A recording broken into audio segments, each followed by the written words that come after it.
threw their weight behind your boss because you were there as a deputy. You didn't quit on them. Do you owe them an apology? I failed to earn the trust to deliver my mandate as deputy governor.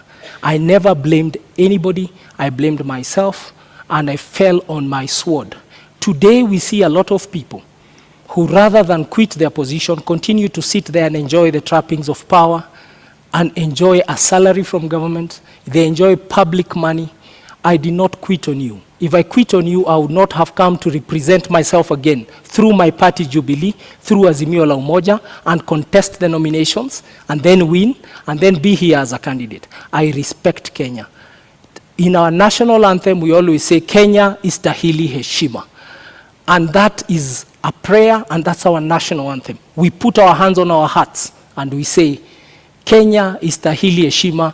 Na heshima ni kwamba, if you feel you're earning money you should not earn, especially public money, then you take a bow and you come back for a fresh mandate.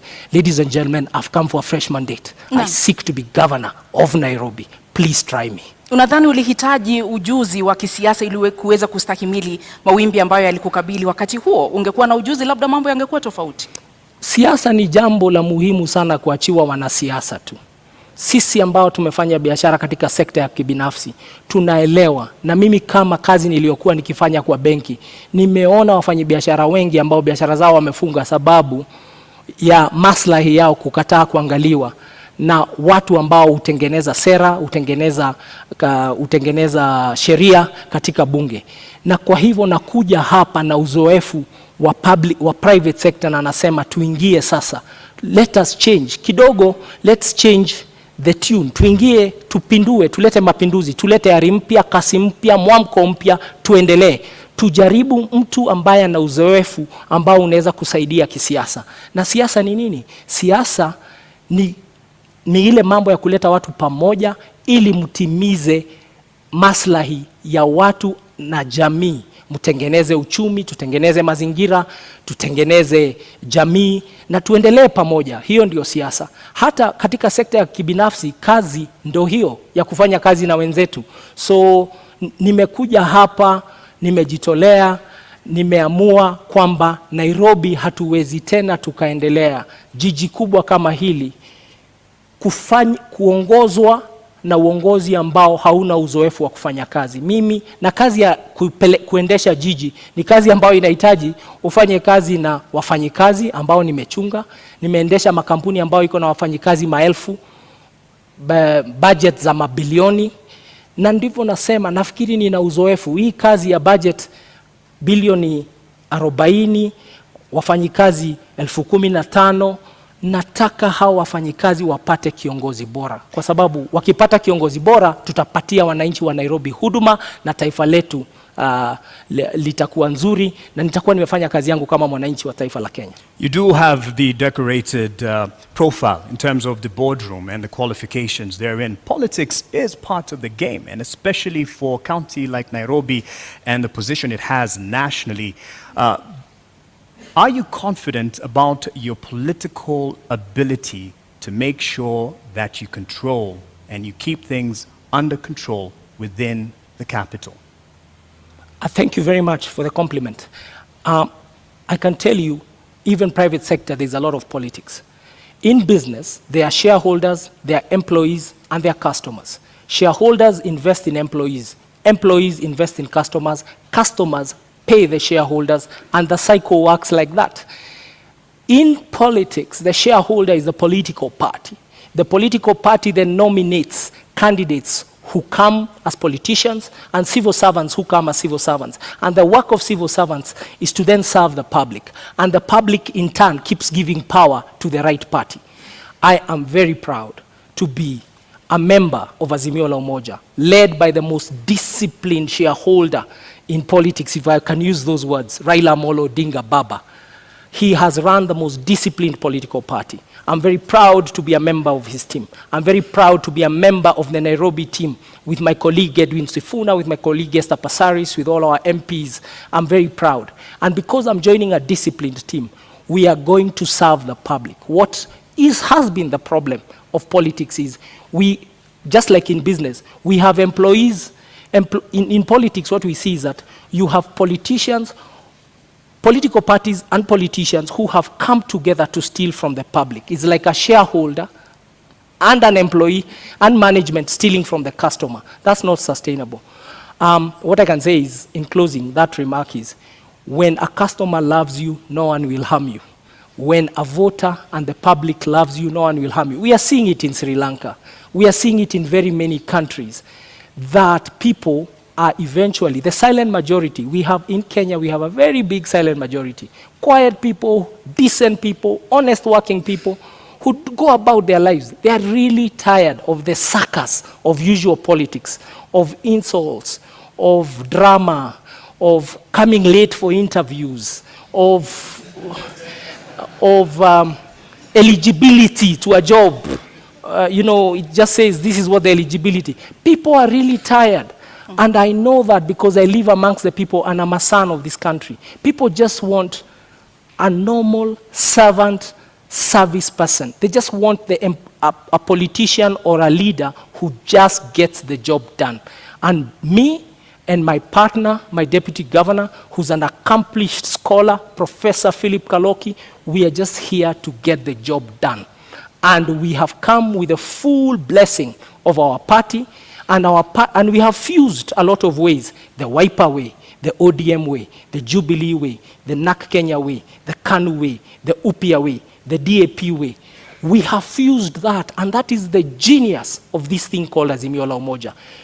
Kenya will never be the same again, because you Kenyans have decided to vote for Azimio la Umoja on 9th of August 2020. Umetaja pale kiongozi wa Azimio Raila Odinga na ukamtunukia sifa kedekede. Je, uamuzi wako wa kuingia katika kinyang'anyiro hiki ulikuwa ni uamuzi wako wa hiari, wa binafsi, au ulikuwa uamuzi wa Raila Odinga na mrengo wa Azimio la Umoja? Uamuzi wangu kuingia siasa niliufanya tarehe March mwaka 2017. Ndipo niliamua kuingia kisiasa kabisa. Na mimi nimekuwa member wa Jubilee Party kutoka wakati huo. Watu wengi wanasema nimeingia siasa hivi sasa. Nilichaguliwa na kura 869,000. Nafikiri na 2017, wacha nimalize. Kwa sekunde chache naomba.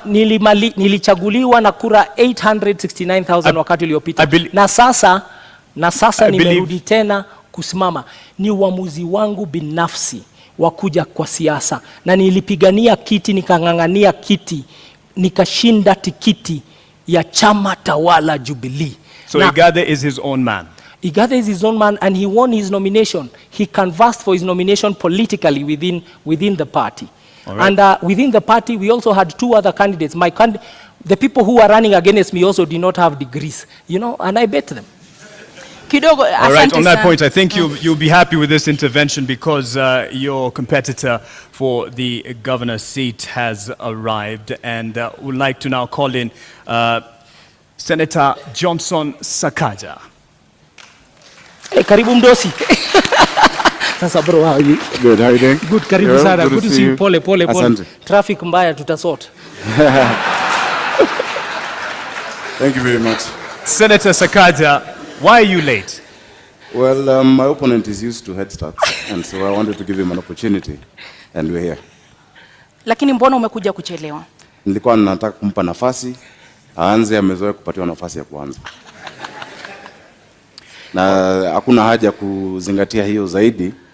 I think we all know the head starts we're talking about, that is from government, etc. But good to see you, Polycarp. Good to see you, Sakaja. Welcome. I look forward to a good debate. Thank you. All right. What separates you from your top competitor for the governor position? Well, Polycarp Igathe is a great man. He's a friend of mine. We've been in Jubilee together. We've campaigned together. I think what separates us is the heart to work for the people. He's had a career in the corporate sector. I've had a career in public service and in leadership.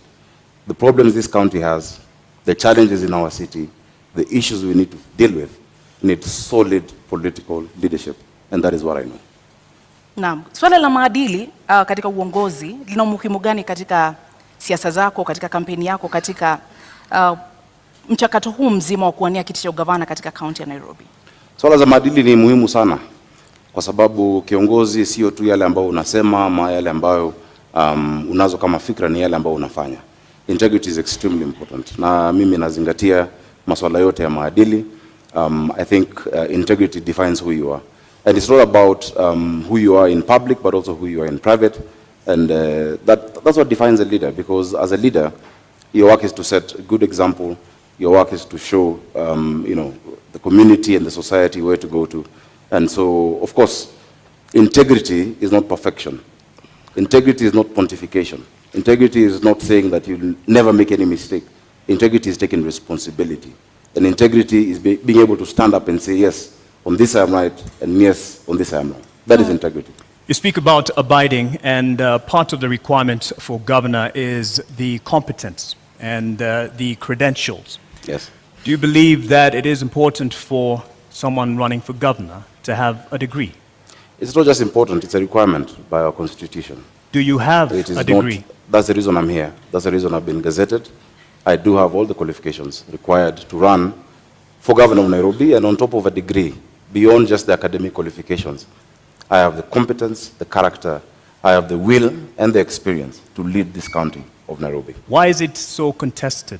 Because as I've said, the headshots being sought include that. I think, and I feel bad for my opponent, because majority, or rather the biggest part that his team has been relying on was not to have me on the ballot. I'm glad I had he said, because I've been around, I've been in this complex and listening, saying that he wants me on the ballot. I'm glad he said that, but many of his political benefactors do not want me on the ballot because they know the effect of that. I do have a degree from Team University. I presented it on the 6th of last month to the competent authority, which is the Commission for University Education. After that, it was presented to the counterpart commission in the in our neighboring country. They verified it. Many people have said that I'm trying hard to prove that I have one. Actually, it's my detractors trying hard to prove that I don't have one. Now, this issue is before the court. And the reason I sympathize is that if my opponent and his team focused on going to the people, then they would stop looking for solace in the courts. I have it. In fact, I would want to display it today to all of you to see. I don't know how you'll verify it, but the competent authorities and institutions that have to verify it have actually said it is correct. Na kwa dakika moja unusu, kwa sababu sasa hivi tutaanza kuzingatia muda kulingana na sheria na masharti ambayo tuliweka awali. Kwa dakika moja unusu, endapo utachaguliwa kuwa gavana wa kaunti ya Nairobi, kisha baadaye kesi iwasilishwe mahakamani ambayo itabatili ushindi wako, utawajibikia wakazi na wapiga kura wa Nairobi? Hakuna kesi inaweza kubatili ushindi wangu, kwa sababu kwanza ushindi wangu, unajua ndugu yangu anaongea juu ya 8:57 am. Ushindi wangu utadhihirika, utaonekana. Nafikiri vile mmetutawanyisha kutoka wale wengine ilikuwa kwa sababu ya utafiti ambao umefanywa, na utafiti umeonyesha kwamba niko mbele zaidi. Mambo ambayo yako kotini yataisha kwa sababu tunajua ukweli ambao uko. Hakuna tashwishi hapo. Na zaidi ya hiyo, kwa sababu kumekuwa na hiyo unajua kizungumkuti ambayo imeongozwa na serikali, and I have said it previously, who has been driving this and how it's been driven. I think by the time we're going for re-election, we'll make sure that there's even more to be able to show on that. So that is not an issue of concern. What is of concern to us, and what is of concern to anybody worth his salt as a leader in this city, is the plight of the millions of Nairobians who are suffering the lack of dignity and the lack of order in our city. And that is where our focus must be. So I do not expect any challenges beyond that which, because what is out there is political propaganda. If you look at the lengths that the state has gone to try and stop my candidature, if you look at the resources deployed, including diplomats and the ambassador, etc., intimidation of institutions, revoking and revoking, etc., then you know that there's something there. And I think nothing of that source will stand the test of time. Are you saying that those who are backing this fight for your contestation for the position of governor are behind your competitor? Yes. What do you say about that? You have an opportunity to respond.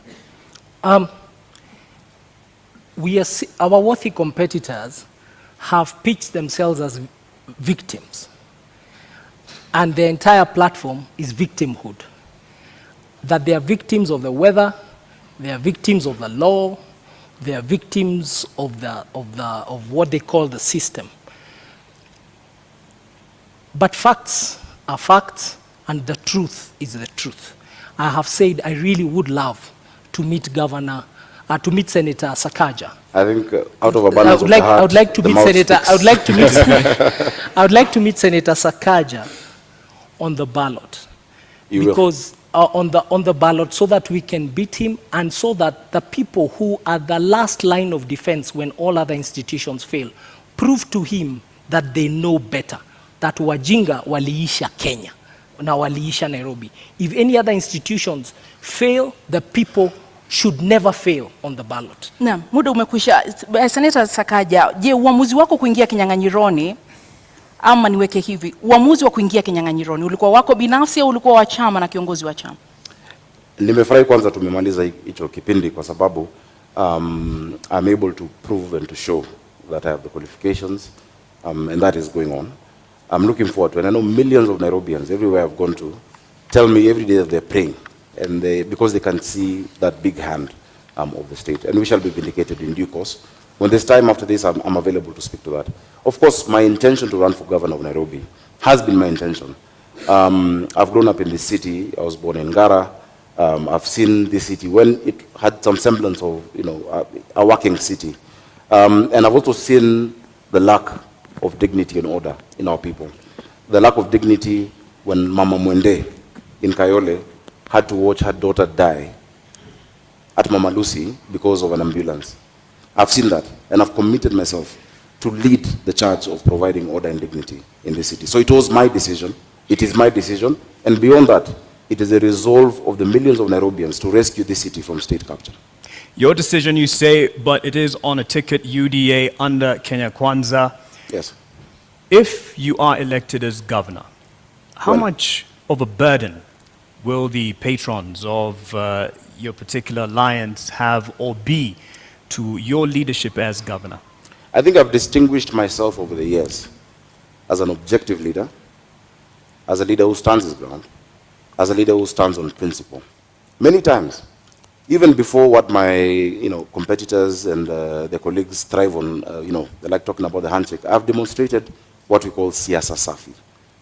When the Honorable Prime Minister, former Prime Minister's retirement benefits were being rejected in Parliament, because his now partner and brother said he must retire from politics, I'm the only person from Jubilee who stood up to defend. When Honorable Oloch was being fought at Pan-Africa by Jubilee members on the 26th of October, I'm the one who defended him. When Babu Owino was thrown into a cell and Raila Odinga and Wetangula could not remove him, I went, despite there not being any agreement before the handshake. I believe in siasa safi. I believe politics is not enmity. And I want to assure even my opponent that once we get into office, some of the ideas he has, because he's a good manager, and this city also needs, in some areas you need managers, of course, led by a leader with a vision. We'll incorporate the ideas. Everybody sitting on that side knows that I have no negative relationship with them, and that is the siasa safi Nairobians want. And that is why all your polls show that Nairobians across the political divide have resolved to support me for the office of governor. Bwana Polycarp, je, ni kwamba Azimio mnaendesha siasa chafu katika kaunti ya Nairobi? Kwanza wacha tuangalie siasa safi ni nini. Mwaka uliopita taifa la Kenya, the amount of money, pesa ambazo walituma kwa serikali gatuzi kutoka kwa serikali ya kitaifa was 370 billion shillings. 370 billion, Nairobi ilipata 19 billion. 5% only ndio ilikuja Nairobi. Nairobi, wapiga kura Nairobi ni 11% ya tuko 2.4 million out of 2.4 million voters out of 22 million voters in the country. Now, Nairobi contributes 2.2 trillion wame collect Kenya Revenue Authority. 60% ya hiyo 2.2 trillion imetoka kwa viwanda na wafanyi biashara hapa Nairobi. How does somebody contribute 60% of revenue and you only share 5% back? Na hiyo siasa safi ndio seneta wetu amefanya katika Senate. Kazi ya seneta ni kutuombea pesa. Ametuombea tu 5%. Alienda huko kufanya kazi ya county zingine. Hapa ndio sababu Nairobi hamna mashule. Tuna nasari pengine 211. Tuko na health centers kidogo sana, na dispensary. Na ndipo njaa na umaskini umekithiri hapa, kwa sababu watu hawajui Nairobi is unaffected and a very poor country. Muda wako umekwisha. A very poor county. Muda wako umekwisha. That is not CSSF. Bwana Sakaja ameuliza umetetea vipi county ya Nairobi ulipokuwa seneta katika kipindi hiki cha takriban miaka 5. Je, kweli umewajibika kama seneta wa county ya Nairobi? Zaidi. Na zaidi ya wote wengine ambao walichaguliwa kama maseneta. Ukiangalia utafiti ambao umefanywa kwa miaka 3 ambayo imepita, for the last 3 years running, I've been rated the best performing senator in the Republic of Kenya. I brought more bills, more motions, more questions about the county administration of Nairobi than any other senator, and you can check. I can see you have laptops. You can check that. On top of that, the work of the senator is to bring resources to the county. When I became senator for Nairobi, Nairobi was receiving 15 billion. I'm living with it 3.3 billion higher at 19 billion. That is actually understanding your assignment and prosecuting it the way you need to. So I brought that money. In fact, naturally, it would take more than 10-15 years in terms of cycles of devolution to get to an increase of 3.3 billion. Something Igathe says isn't quite enough, even though you've gotten it to 19 billion. Something he says isn't enough, given the contribution of the capital to the rest of the nation. Now, if you understand the framework of devolution under our constitution, fiscal decentralization has what we call the horizontal division of revenue. In that horizontal division of revenue, you have a county allocation of revenue bill, where you divide the amount that is given amongst the counties. So of course there is a ceiling of what has been given to all counties. What I have fought for is the fair share for Nairobi City County, which remains to be the highest, and over and above what any other county gets. Igathe, you have a response on that? I don't know how much is enough. What Senator ensured persisted in this country is a philosophy that is unsustainable, that you take from people according to their needs and give to others according to their ability and give to others according to their need. Nairobi is a very needy county.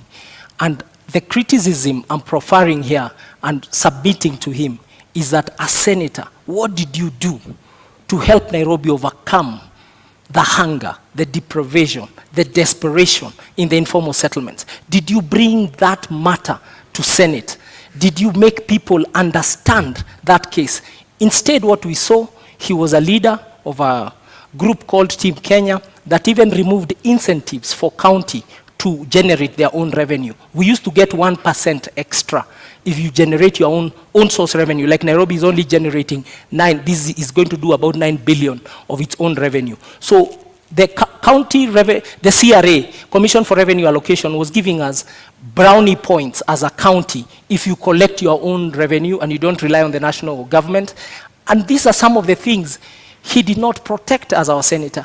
So how does somebody fail or does not succeed in their task and then you give him the job of governor? Na ulifeli katika kutetea na kulinda rasilimali za kaunti ya Nairobi, na ukiwa seneta kwa takriban miaka 5 ambao umekuwa katika uongozi, umeweka mikakati gani kudhibiti na kuimarisha ukusanyaji wa mapato katika kaunti ya Nairobi ambayo yameonekana kudidimia? 19 billion from 15 billion is success. It's an improvement. In fact, if I succumbed to the sloganeering that my worthy competitor is talking about, which in fact his argument is the best case to show that education does not necessarily equate to intelligence. Because if I bring a box and tell you this is 1 man 1 shilling, and it's 1,000 bob to you, and inside it's 500 shillings, would you accept it? What they were offering Nairobi Polycarp was 134 million shillings more. I refused with my Team Kenya. I said Nairobi has the depth of poverty, that urban poverty bites harder than rural poverty, that you have nothing in this city, you'll have nothing to eat, you'll have nowhere to stay.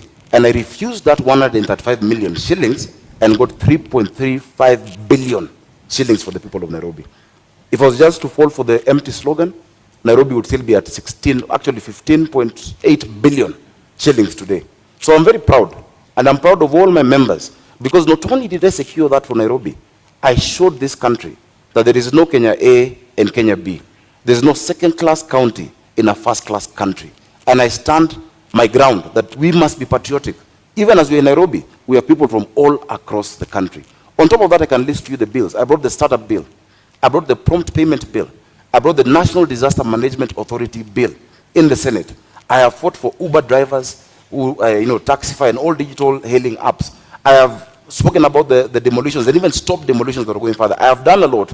In fact, if you give me maybe an hour or so to just list the things I have done in the Senate, and I hope the next Senator of Nairobi will be able to fill in those big shoes, for that response, because it is work that we've done. Let's push on with that aspect then on, you talk about not having enough funds allocated to Nairobi given its place in the nation. However, there is the issue of not being able to actually get the potential revenue that it can get owing to the cartels in the city, which have been a thorn in the flesh of the administration. But it can be argued also fostered by the leadership. What will you do to get rid or deal with the cartels? Igathe, you have First a minute of all, and a half. Thank you very much for that question. Nairobi collects, for sure, way above 200 million shillings every day. But what ends up in Nairobi coffers is around and about roughly 40 million a day. So over 160 million shillings is lost every day. That's the fact. We've had a senator whose work is also oversight. And Senator Sakaja, you had a chance to be seen in this country oversighting the county of Nairobi. When push came to shove and the impeachment question came to the floor of Senate, it's up to Kenyans to see how you voted. Not only did you did not even take a decision, you abstained. You walked away from the conversation. We have not seen you. Nairobi County employees, in fact, we have to apologize to them. They do unbelievable, their salaries are delayed, their remittances are delayed. The Auditor General's report about Nairobi City County is that Nairobi City County's has a debt of over 80 billion now. That is what, it has been given an adverse opinion. But have we ever heard once our senator speak about it? And that's why I'm saying the oversight role he did not do very well, and he actually did not succeed in that oversight role. But the cartels we will deal with, because we have the numbers and we know who they are, and you have seen them even in the campaign season, trying to fight and hide behind muda wako umekwisha. Bwana certain Sakaja, una muda wa dakika moja unusu kujibu. I'm actually quite tickled that Polycarp Igathe can talk about push coming to shove and me not making a decision. Before even push came to shove, in like 4 or 5 months, Polycarp Igathe quit on the people of Nairobi. In fact, that should have come in the question of integrity. Because when you talk about public trust, chapter 6, at the expense of private convenience, that is the question that we must answer. It did come up before you, right? The question on impeachment. Governor Sonko would not be facing an impeachment if you stuck in office. In fact, if you stuck in office, you probably would have been the incumbent governor. If you stuck in office, there'd be no NMS in Nairobi. The reason we have NMS in Nairobi is after Polycarp Igathe could not wait or stand the heat in the kitchen, he ran away in less than 6 months. This city needs resilience. You need to be tough. You cannot say that you have betrayed 800 and I think, how many votes did you guys get? 40 or something thousand votes, 840,000 votes, because you could not get the trust of one individual, yet 1 million Nairobians have given you the public trust. When push has come to shove, look at the Senate answered. I have spoken more times than any senator. I have raised more questions in the Senate than any other senator. In fact, I have taken the former Governor Sonko to court on the action he took on Matatus. The record is clear. This county needs a political manager who understands how to deal with the leaders and how to deal with the issues of the people, but has a thick skin. In fact, if half of the tribulations I'm facing right now in my bid were on Polycarp, Azimio would have no candidate. But I have stood. Your time is out, you've stood, you ran off. He'd have quit. Integrity, I define integrity as what you do in private. If it ever became public, you'll never be ashamed. I'll tell you what is not integrity. Is uttering false documents and then standing here and saying I have integrity. Go to the website of the East African, of EACC. Go to the website of IBC. Check the university governors, Sakaja, Senator Sakaja. No, let me go. Go and check what Senator Sakaja cited as his degree in 2017. It's a public document. And then look at the degree he's saying it is today. We don't even know who he is. Is your name really Sakaja? Nairobi, careful. careful, all of us careful. We can no longer entertain charlatans in positions of high national responsibility. And charlatan is not an insult. It's people of questionable integrity. It's people and individuals who come to steal from you wholesale to distribute retail to their friends.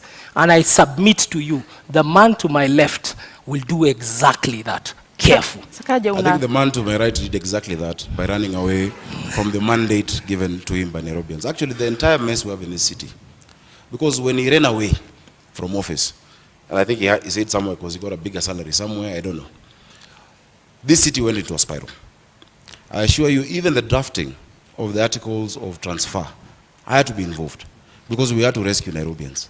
And he ran away from that public office. Now, if you cannot withstand the heat of a deputy governor, you can't run Nairobi City County. You have 85 MCAs, possibly 40 nominated, 125 MCAs. You have 17 constituencies. If just one Mike Sonko made you run, tomorrow, matatus will strike. The next day, hawkers will be on the street. The next day, and you're trying to run this county by being popular, it will not work. Again, as I've said, it is really unfortunate that the only card they had was to try and stop me from being on the ballot. I want to tell you, to wake up, smell the coffee. On the 9th of August, I'll be on the ballot for governor of Nairobi City County, and on the 25th, we shall be sworn in. Because Nairobians can see through the game.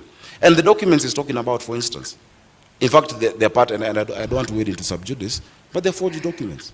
They actually forged documents in court by them. They've tried to... Lakini huwezi kuthibitisha hilo, sio? Of course I can, because the signature there is not my signature. Lakini sisi kwa sababu hatuna hizo stakabadhi, hatutakuruhusu kuzitumia. Tuachie hapo, lakini wacha nijieleze, naona dakika zinaenda. Utanipa nafasi nzuri nijieleze. Mimi nimehitimu na nimesoma na nimesimamia watu wa Nairobi. Jina lako ni Sakaja? Not just in fair weather. Sakaja ni jina lako halisi? Nafikiri mlialika Sakaja. Jina lako ni Zubeida. Niko hapa kuuliza maswali, uko hapa kujibu, naomba. Ukiuliza swali ambao kama watu wa Nairobi wanasema itoshi. Mwenzako amekuuliza swali. Kwa sababu uko hapa kujibu, ndio sababu tunakupa nafasi kujibu. Jina lako ni Sakaja. Out to the issues Nairobians are facing instead of trivializing this debate as to what my name is, honestly. My name is Arthur Johnson Sakaja. Naam. I'm the senator of Nairobi and the incoming governor, God willing, on the 9th of August. Asante kwa kujibu. And I want us to talk about water. Let's talk about the poverty our people are facing. Let's talk about sorting out mobility and transport. Let's talk about sorting out our children in school. Let's talk about the issues of the people. And the rest of the games being played by the state and our opponents can then have their way. Because Kenyans have seen. In fact, I want to give you full reassurance. Just yesterday, a few of the government administration officers have called me saying that they've been coerced into supporting the candidature of my opponent, and they've refused. Chiefs have refused. Well, we can't DCs have refused. We can't quite verify that. That's I can verify your that, word. but you should also be able to verify the questions he has. I have 16 seconds. That's your word on that. But he said, and you didn't quite respond directly to it. To what that my name is? At the moment, I'm quite clear, Senator Sakaja. Thanks, Mark. At the moment of reckoning, when Yes. there was questions over the leadership of former governor, the moment of impeachment, Let me explain how you Senate walked works. away. Let me explain how Senate works. It's my question. Sure, go ahead. When you go to the Senate, I've seen one of the candidates here. There are 3 buttons to press when you have to vote. You either press yes, you press no, or you press abstain. For you to run away from the vote in the Senate, you actually walk out. You don't press any. Meaning to abstain is actually a vote, and it's a statement that you make. The tradition, because Parliament is ruled by the standing orders, by traditions and by precedents, and the past jurisprudence that has been set in the Senate. When a matter comes regarding your county, you're supposed to prosecute your position on the floor and then let others make the decision. Because if you vote yes to impeach a governor, of course it shows your conflict of interest. Because you want also to be governor. Then it shows that you're putting a man down. And let me tell you, Kenyans have grace. No matter the ills of Governor Mike Sonko, or whoever else would have been there, you never kick a man when he's down. So when you press yes, you've displayed your conflict of interest. If you press no, it means that you're actually abetting and agreeing with what he has done. And so the tradition from 2013, when an impeachment has been brought to the Senate, is the Senate of that area actually abstains on that vote. I'd have had the luxury of walking out and not being there for that vote. It's a decision I'll take again if it came to me. And I'm Igathe, proud you of the had a decision I point. made. You had a point to raise on that earlier. I want to come in and say, yeah, it's true. Don't kick a man when he's down, but I have a better statement. Don't kick a dead dog. I don't understand why you'd call the former governor a dog. No, it's not the former governor. It's you I'm talking about. You're calling me a dog. Naomba Igathe, I don't want to kick you. That's why I'm kidogo, asking. Igathe, And you had me. naomba, You Bwana Igathe, you had me earlier. Naomba unisikize dakika moja, Naomba sekunde sana. moja. Yeah. Tafadhali tusitumie lugha ya matusi I think he said wakati charlatans, he said na dogs. kudhalilishana katika Okay, mjadala wacha huu. niseme hivi. Funze Naam. siasa safi. Let me say this. Not kicking a dead dog is actually an English phrase, it's not an insult. It's to say, don't go for somebody when he's down. And I already said, I want to meet him on the ballot. I want to meet my competitor. I want to meet my competitor. I truly want to meet my competitor on the ballot. But I want to remind him that uttering a false document is one of the laws in this country that does not. It is one of the things in this country that you're not fined for. You are taken straight if you are found guilty. And that is for the investigative capacity. We didn't come to do that here. All I'm telling Kenyans... That is an allegation. Can I finish? That you're allowing to go. What the Constitution wants is a competent governor, a capable governor, a governor character. Ask yourselves, who amongst two of us can you trust? It also wants a governor who will stay in office for 5 years. All right. You said earlier you know who the cartels are. Enumerate them, put them on notice on how you're going to deal with this. Earlier when you were talking about the cartels. The cartels of Nairobi have persisted for 4 decades. Who are they? You said you know them. It is a clique of people who have choked the city, and especially the biggest symptom of cartel behavior is in the situation with garbage collection in the city of Nairobi, the situation with pending bills. Suppliers in the city of the county of Nairobi. We need to look at suppliers in the city, in the county city of Nairobi, and ask ourselves, who are they? Do they meet the threshold of our public procurement laws, procedures, and regulation? And I want to ask Kenyans to read Auditor General Nancy Gathungu's report to really see what I'm talking about. Errors and omissions, the statement of assets and liabilities of Nairobi City County, the statement of cash flow, the statement of appropriation, recurrent budget, and development budget. When you read that statement, she's actually saying, these numbers don't reflect the fair data of practices, proper HR practices. And that is where you see the name of the cartels. And only a president who is running on an anti-corruption platform like Raila Amolo Odinga can tackle this issue. And people who have been stood up to scrutiny. I have always been an employee, I've always been audited, I have never taken a shilling that does not belong to me apart from my salary. Naam, kabla tuvuke kwake, ulikuwa naibu gavana katika kaunti ya Nairobi kwa takriban miezi 6. Katika muda huo ulijukumika vipi katika kuwakabili hawa cartels, hawa walaghai, hawa watu ambao wana... Na kwanza walaghai tulionana nao kwa sababu for the time when I was a governor, Nairobi City County moved its revenues from the 12 million we used to find to 100 million levels, 120 million a day. You're never a governor. When I was deputy governor, I was in the governor's office, thank you.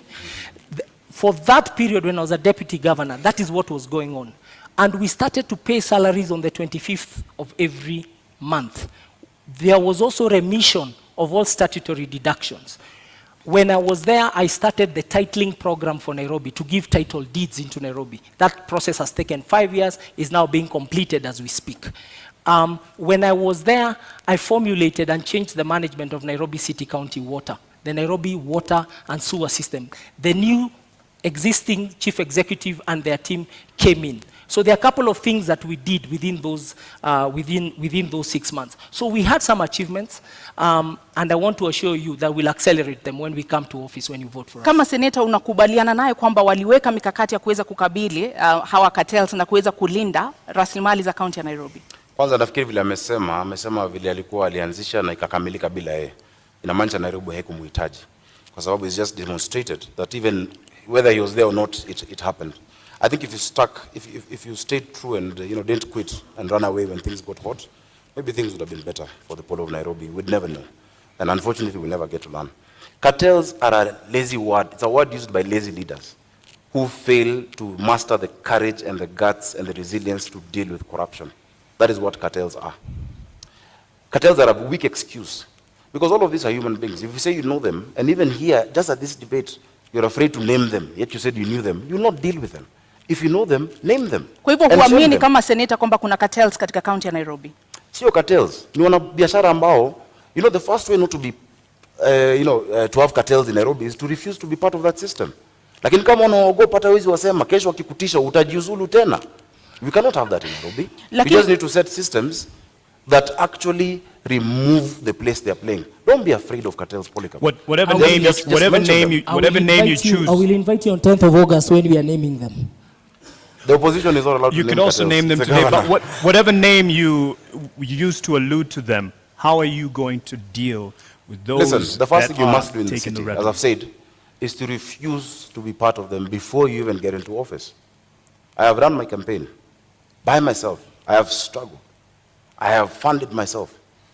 I have evidence. In fact, unfortunately, I can table it over here, that even the first billboards paid for my opponent are by the cartels, are by other shadowy figures who are convincing him to get out of office, to run for it. Once you are captured by them before you start, once you're captured by the state, once you're captured by these shadowy figures before you even set foot, you will not do anything when you're elected governor. Number two, we must reduce the human interaction with cash in Nairobi. We must digitize service provision, that all the 130-something revenue streams must be allowed to be paid digitally wherever you are. What we're going to do is this in Nairobi. We'll change the governance structure. We're going to have 5 boroughs in this city: Nairobi North, East, West, South, and Central. Each of those boroughs, pursuant to the Urban Areas and Cities Act and the County Government Act, Section 14, will have a urban area board or a borough board.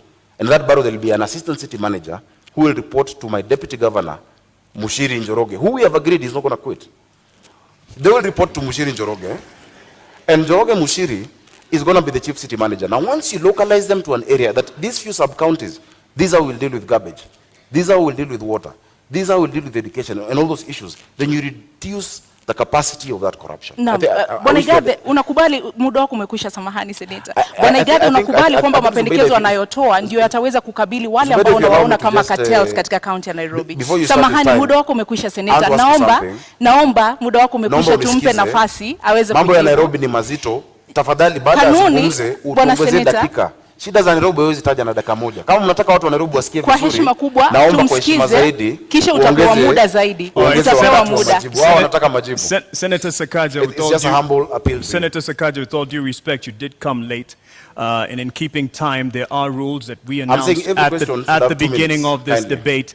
And an answer to a question is 1.5 minutes, and you can see it clearly on the screen here. Rebuttal is 1 minute, and we did accommodate your lateness. Not enough, but we'll summarize answers. Over to you, Igathe. Ukosefu wa nidhamu ni jambo la kawaida kwa watu ambao hawajamaliza shule.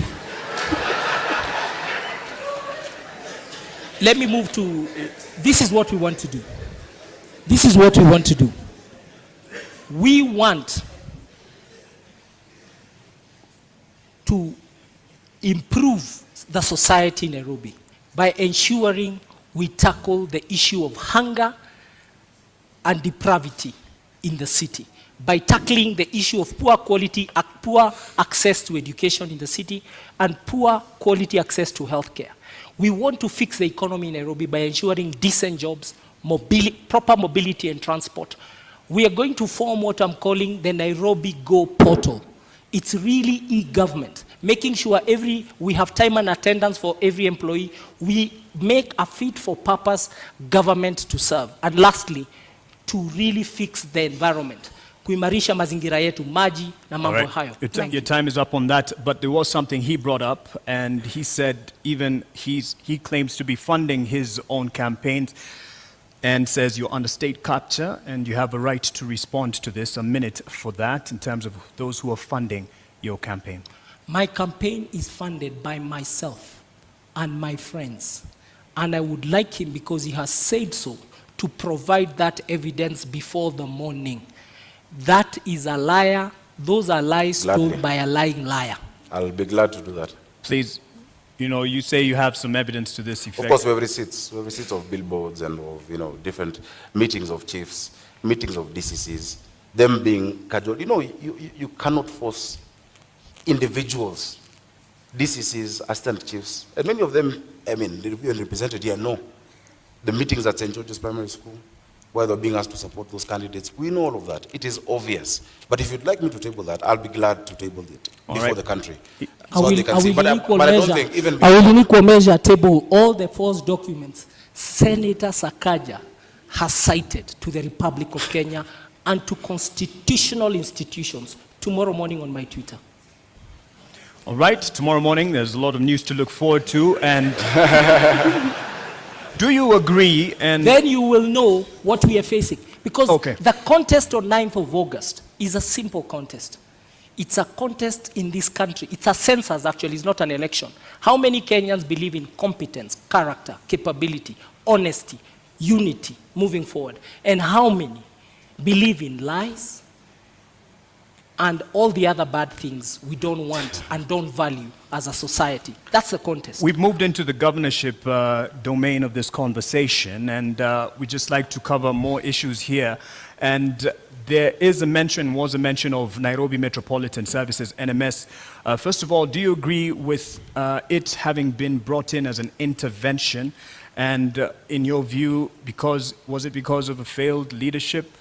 No, I celebrate the Nairobi Metropolitan Services, the NMS and General Badi and his team have done a wonderful job. And it was a creature of the law.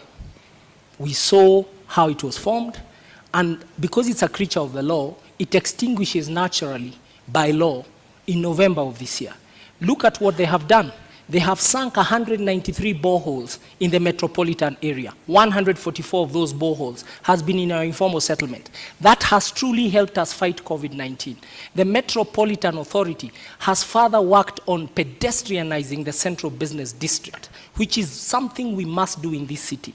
Make sure that non-motorized transport, we democratize transport, that the most important transporter is not the private car, but the pedestrian, the cyclist. They have done it, and we are now walking better. They've really tried to improve the environment, and they are it is part of the military to do civilian duty, and they came and answered the call of duty, and we truly celebrate what they have been able to achieve.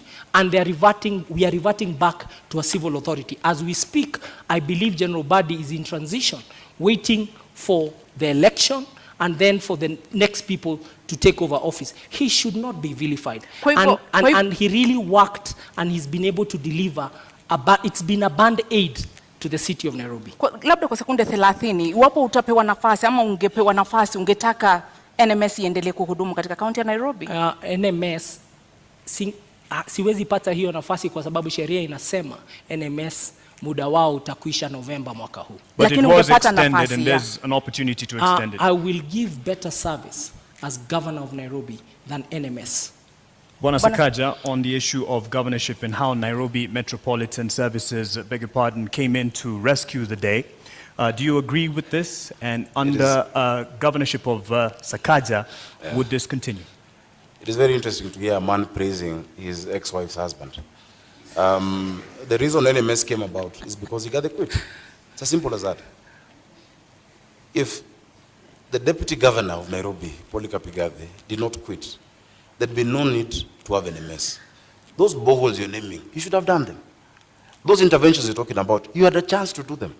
Devolution cannot be trivialized in this country. Devolution is the greatest gift we've given to our people. That every Kenyan, wherever they are, has a right to self-determine. I wrote about this in 2010 with the International Commission of Jurists. Fiscal decentralization and devolution in this country. That lady in Mutwini deserves a county government and a governor she can hold to account and who can listen to and who she can vote for. So you can't come praise the consequence of you absconding duty, of you, leaving office. Because if Polycarp did not run away from Nairobians, Governor Mike Sonko would have acted differently.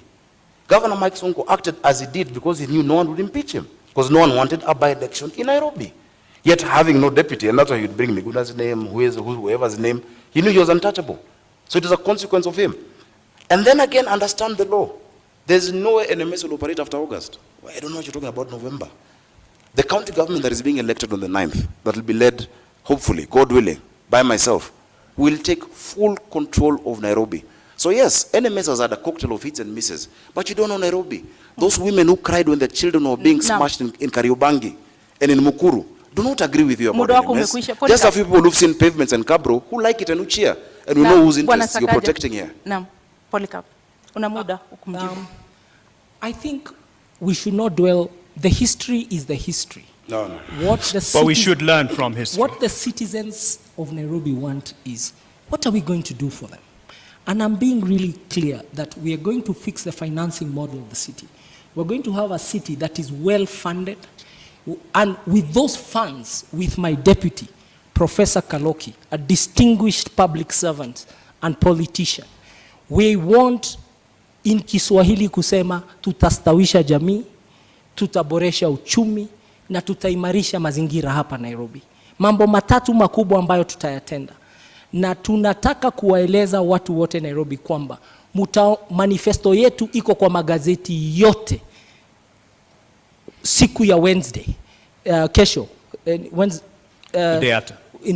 This week, muisome the abridged version muone the pledges we are making to you, because in 3 seconds we're not able to extrapolate those pledges, but I want to assure you Nairobi will be something of your dreams. No. It will be a city of your vision. It will be truly a global hub in Africa for everybody. Senator Sakaja, I believe you do agree that Nairobi is in deep debt and there's wasteful use of funds. What are the factors behind this? How will you fix it? Again, I must say, Nairobi is in a dire situation that needs proper planning and proper political management. A lot of these issues are relational. If you look at the 76 billion debt, including even the 4.4 that is owed now, to KCB, and many of these other instruments we've gotten into, a lot of them can be sorted out based on how we relate with the national government. That Nairobi is not a branch of the national government or an appendage, or as my brother says, the military interventions are going on. Then Nairobi can negotiate, because there are a lot of areas which we can do debt swaps, that the county of Nairobi owes the national government and the national government owes Nairobi City County. We must balance our books, and we're going to do that. And we have a team that is properly suited to be able to do that. I am very, very confident about my deputy, Njoroge Mushiri, who has a stellar career as well in banking. Actually, a proper corporate career, not 2 year stints here and there. A proper career, 20 years in ABSA, so NIC. Give us the particulars, though, Yes. on the issue of the debt that we are in. How will we get out once you are And that's what I'm saying. We must do a couple of things. One, you must refinance your debt. You must move what is domestic into concessional. That you cannot be borrowing from commercial banks. Have them as concessional. Chapter 12 of the Constitution of Kenya, talking about public finance, says how the national government guarantees county governments of debt. In fact, on top of that, we must get creative. For us to sort out the real issues of this city, we need around 200 billion shillings upfront through an infrastructure bond. I've gone across this world and spoken to Kenyans in the diaspora, whose remittances are our biggest foreign income earner, who are ready to put in money in certain interventions. When you talk about transit, we need a mass transit system in this county. How are we going to do it? Recently, I was in Imperial College in London, and I met a man, a nice gentleman, who sorted out transit in London. He sorted out transit in Beijing, mobility. What's his name? Professor Washington Ochieng. The other day I was in Riyadh. I met a group of guys who did the Dubai Metro and are doing the Riyadh Metro. George Opondo. There are Kenyans out there who are willing. So we must get creative.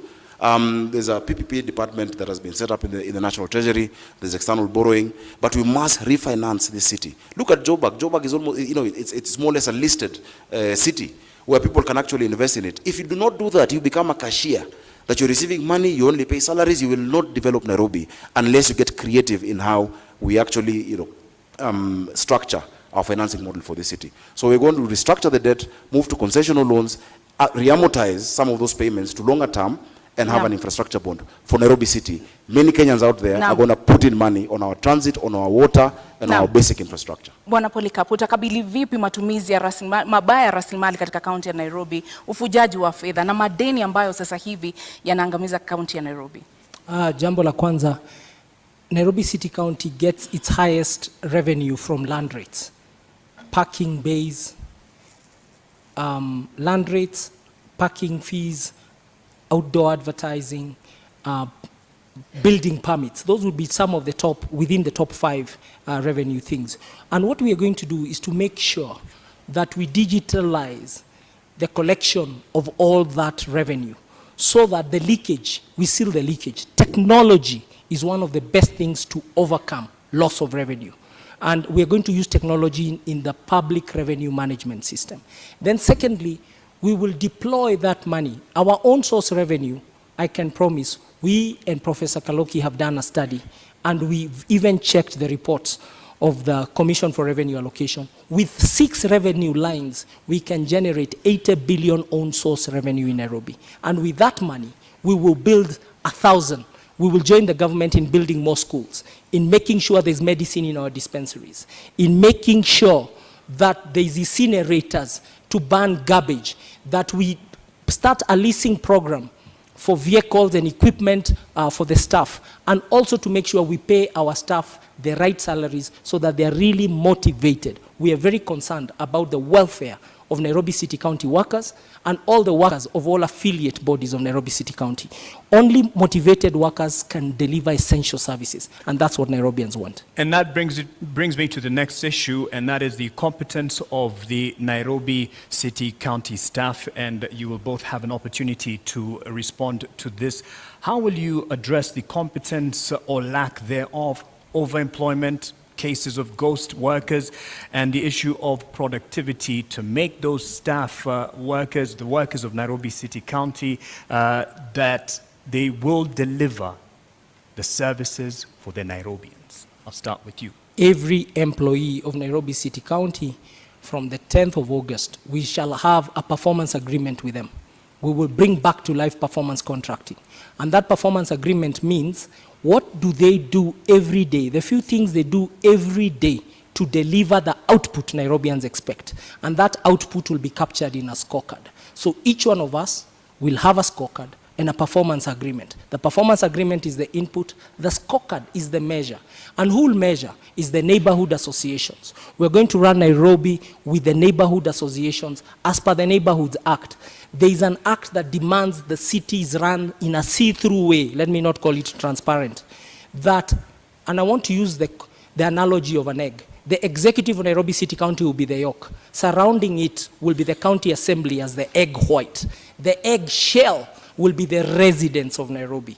Kwa sababu, we will not pay an invoice for a road or a broken sewer before the neighborhood association, say of Kayole, sends us a photo. So there's crowdsourcing. We are going to use technology and the cloud and a data center that can really be able to serve the city of Nairobi. And we shall decentralize services from City Hall. City Hall will be the headquarters of the corporate services. There is no use for a waiter, like I found a waiter, a restaurant, somebody working somewhere in Umoja telling me they have to come all the way to CBD ati anakuja kutafuta food handler certificate. No. That food handler certificate, they should be able to get it in Umoja. Sakaja, I think you were tickled there again. Was a point of the mention, the cloud issue, but how will you address the staffing for Nairobi County? Unajua mavijana wa Nairobi wakisikia vile amesema hiyo story ya mayai, atasema anatubeba kimayai. Many of those ideas, really, you know, this is not equity, yeah? This is not corporate. You must take the bull by the horns and give practical solutions to our city. And let me give you an example. You're talking about, you know, one of the highest revenue streams, you know, being rates. Have you talked to us about the rate classification of those rates? Why is it that people in Igathe are paying the same rate as people in Runda, which is just, you know, a doorstep away, yet they have Mabati structures and these ones have 5-star houses? You know, let's be practical, because that is what Nairobians want to be able to hear. Now, the sectional properties bill that was passed in Parliament recently prevents an opportunity. I've heard him saying he's done a study with Professor Kaloki. I know Professor Kaloki is a professor. And maybe that's why we've not been seeing you guys campaigning, because you're doing studies. But Look at what KPMG has spoken about Nairobi. Look at what PwC have said and the CRA. It is not just 6 revenue streams that are going to increase how much we collect. Just the sectional properties realignment and the revaluation that starts in January 2023 is going to take us up another 50 to 53 billion shillings. Every other revenue stream then must be geared towards making Nairobians more productive.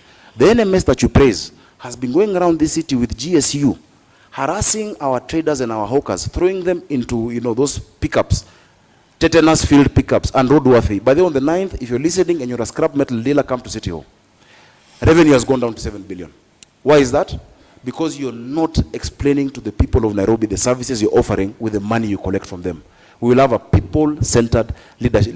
Cloud is a tool. Na muda umekwisha. Your focus must be on the people you're serving. You can't be. Muda umekwisha bwana seneta, lakini umekuwa seneta wa kaunti ya Nairobi. Ndiyo. Umewajibika vipi katika kuona kwamba pesa za kaunti ya Nairobi zinatumika namna inavyostahili, hakuna wizi, hakuna watu wasiofanya kazi ambao wanalipwa? Umekuwa seneta, wewe ndiye macho ya kaunti ya Nairobi. Zubeda, nadhani kabla kuja hapa mlifanya utafiti. Umewajibika vipi seneta katika kuhakikisha kwamba pesa za kaunti ya Nairobi zimetumika vyema? My timer is counting while you're talking.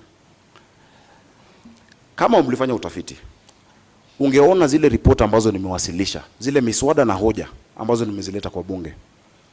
Hapo kati ya hizo miswada na hoja, kuna ile ambayo inaitwa prompt payment bill, ambayo pia wale wengine walijaribu kuweka katika mswada wa BBI walikuwa wanaleta. Ilikuwa nimeshapitisha kwa bunge. Ukiangalia yale unajua zile report ambazo nimewasilisha kwa bunge, zinazungumza itakuwa ni njia gani tutatumia, mbinu gani, form itakuwa vipi, kwa kisha ule jamaa. There's a guy who works just across over here in Cultivar. He's called Fred. He's one of the procurement people. Akona wines and spirits Buruburu. Anasema kwamba wakati akiwa job anasikia hawa watu wa NMS na GSU wamekuja, in their WhatsApp group they tell each other that hawa watu wamekam. Kuna wimbo wanasemanga walikam na kinini, vijana wa Nairobi wanajua. Wamekam na Subaru. Na wakikuja hapo they tell each other in the WhatsApp group, they close all the shops. That's why this military you're praising has not collected 7 billion this year. Let's take power back to the people. And he tried to define this election. It's not about liars and who don't lie. It's about a state project and a people's governor. Speaking about people's governor, power to the people, let's give some power to the people who weighed in on this debate. We had asked some questions from Nairobians, and I believe we're ready to sample them right now.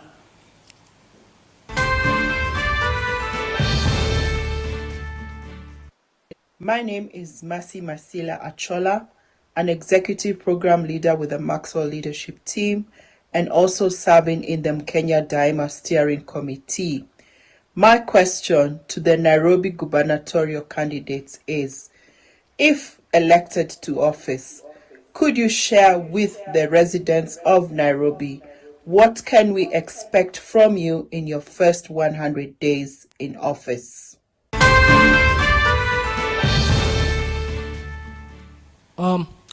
In the first 100 days, I pledge with my deputy to have a very fit for purpose organization to deliver essential services that Nairobians have been deprived of in the past, and especially Nairobians in the informal settlements and in low-income areas. And therefore, there'll be Executive Order number 1 that establishes a good government, a coherent government, and a government where the deputy governor has clear responsibilities, a government where the governor himself has clear responsibilities, and where we work as partners, him playing to his strengths and me playing to my strengths, but a proper cabinet. Also, we promise you a proper cabinet that is fit for purpose, and the purpose is essential service delivery. The people watching us at home, actually, they just want services. They want water in their taps. They want garbage collected. They want storm drains covered. They want pedestrian walks repaired. They want markets made. They don't want to continue selling on the roadsides. They want their bills on time, and they want to be treated with honor, and they want to be treated like citizens of Kenya, and they want to be enabled to do their businesses. So the first 100 days is about reconstructing the organization called Nairobi City County, because it does not exist, and we have a lot of demotivated employees. Make sure that we convince them, they start to see their salaries are paid, they are well taken care of, career development is sorted. Thank you. Thank you. I want to thank the lady from Maxwell for that question. Maxwell Leadership Institute on Valley Road is an extremely important, pillar in mentoring many of our young people. I've actually taught many programs of leadership there, and I've been a participant in that. I think when she asked 100 days, maybe what she wanted to hear from me, Polycarp, was just to say, I will not quit first, as the beginning. Thanks for answering for me. Go ahead. Exactly. Please keep reminding people, because people are afraid to watch a comata. Okay. But secondly, I want to say this. In the first 100 days, I've said that you will not sort out Nairobi using quick fixes. The issues of this city don't need 100, and I'm not seeking 100-day term. It's not quick fixes or bandage solutions that will sort it out. We have a 10-year vision and a 5-year vision with milestones. But in the first 100 days, what we're going to do, number one, is to implement the Urban Areas and Cities Act together with Section 14 of the County Government Act to create the 5 boroughs that I'm talking about in Nairobi. That if the person in charge of garbage in Kayole does not need to think about Westlands, the person in charge of a road in Langata should have nothing to do with Roysambu or Marurui. Because that lack of accountability, when you ask them, okay, mbona hapa kuna takataka, pole boss kulikuwa na sijui crisis in Mukuru. So we'll set up the governance structure that will deliver to Nairobians. That is the first task, and that includes the county assembly. The second thing that we're going to do is to implement the standing orders that we've actually been working on, even as I've been in the Senate, proper standing orders for the inspectorate. We cannot have people criminalizing business, chasing our hawkers, throwing sticks at them. They must have proper, like any discipline force, standing orders. And finally, we'll implement the one business permit. You can't have businesses with 10 licenses. Today there is fire, tomorrow there is it will be one license. Right. And I will pay every other entity that needs to be paid from that one license that you pay in. Bwana Polycarp, mmekuwa mkizungumza kuhusu tatizo la maji taka katika kaunti ya Nairobi. Awali ulitaja kuhusu cartels. Je, unaamini kwamba ubinafsishaji wa huduma hizi katika kaunti ya Nairobi utasaidia katika kusuluhisha baadhi ya matatizo ambayo yamekuwepo kuhusu usimamizi wa huduma hizi? Huduma za maji zimekuwa ni tatizo kubwa. Juzi nimetembea kule Ruai na muliona picha. Sikujua kuna mahali Nairobi watu beba maji bado na punda. Pia, so you learn every day. Now, if you go to Ruai, the problem is a problem of way leaves, which the senator perhaps was even ignored in Senate. There is a way leave issue between Kiambu and Nairobi, because today we are consuming 500,000 cubic meters of water every day in Nairobi. But that's really the level of production of water from our water sources, Ndakaine, Roiro Dam. But the Roiro Dam and the Northern Collector Tunnel, we need to connect it. Na hiyo shida ya way leave ni shida ya kisiasa, lazima tutatue, na hiyo kitatuliwa, there'll be an extra almost close to 100,000 cubic, so we'll go to 600,000 immediately. And people, watu wataanza kusikia relief. But in 5 years, we have to build new water sources and work with the national government to build new water sources. But you've got the government that builds new water sources has to be a government that does not believe dams are for eating and stealing, because dams have to be done in places like the Nyandarua ecosystem, Maragua Dam in Murang'a, and that's why Nairobi has to be secured by being assisted by the neighboring countries to the metropole that is Nairobi City County. Senator Sakaja, the taps in many homes and other businesses are running dry, but their water bowsers full to the brim and coming at a premium. How will you sort this? First, again, it's really nice that we're at a university, because I need to school my friend about water. There are many things you've said that are completely false. Number one, the quantity that we consume is not that 525,000 that you're speaking about. Nairobi has 4 water sources. The first water source is Kikuyu Springs, just after Kikuyu campus. That was set up in 1907. After that, we developed Ruiru Dam in 1936. It provides 4%. Kikuyu Springs provides only 1%, which is 4,000 cubic meters of water.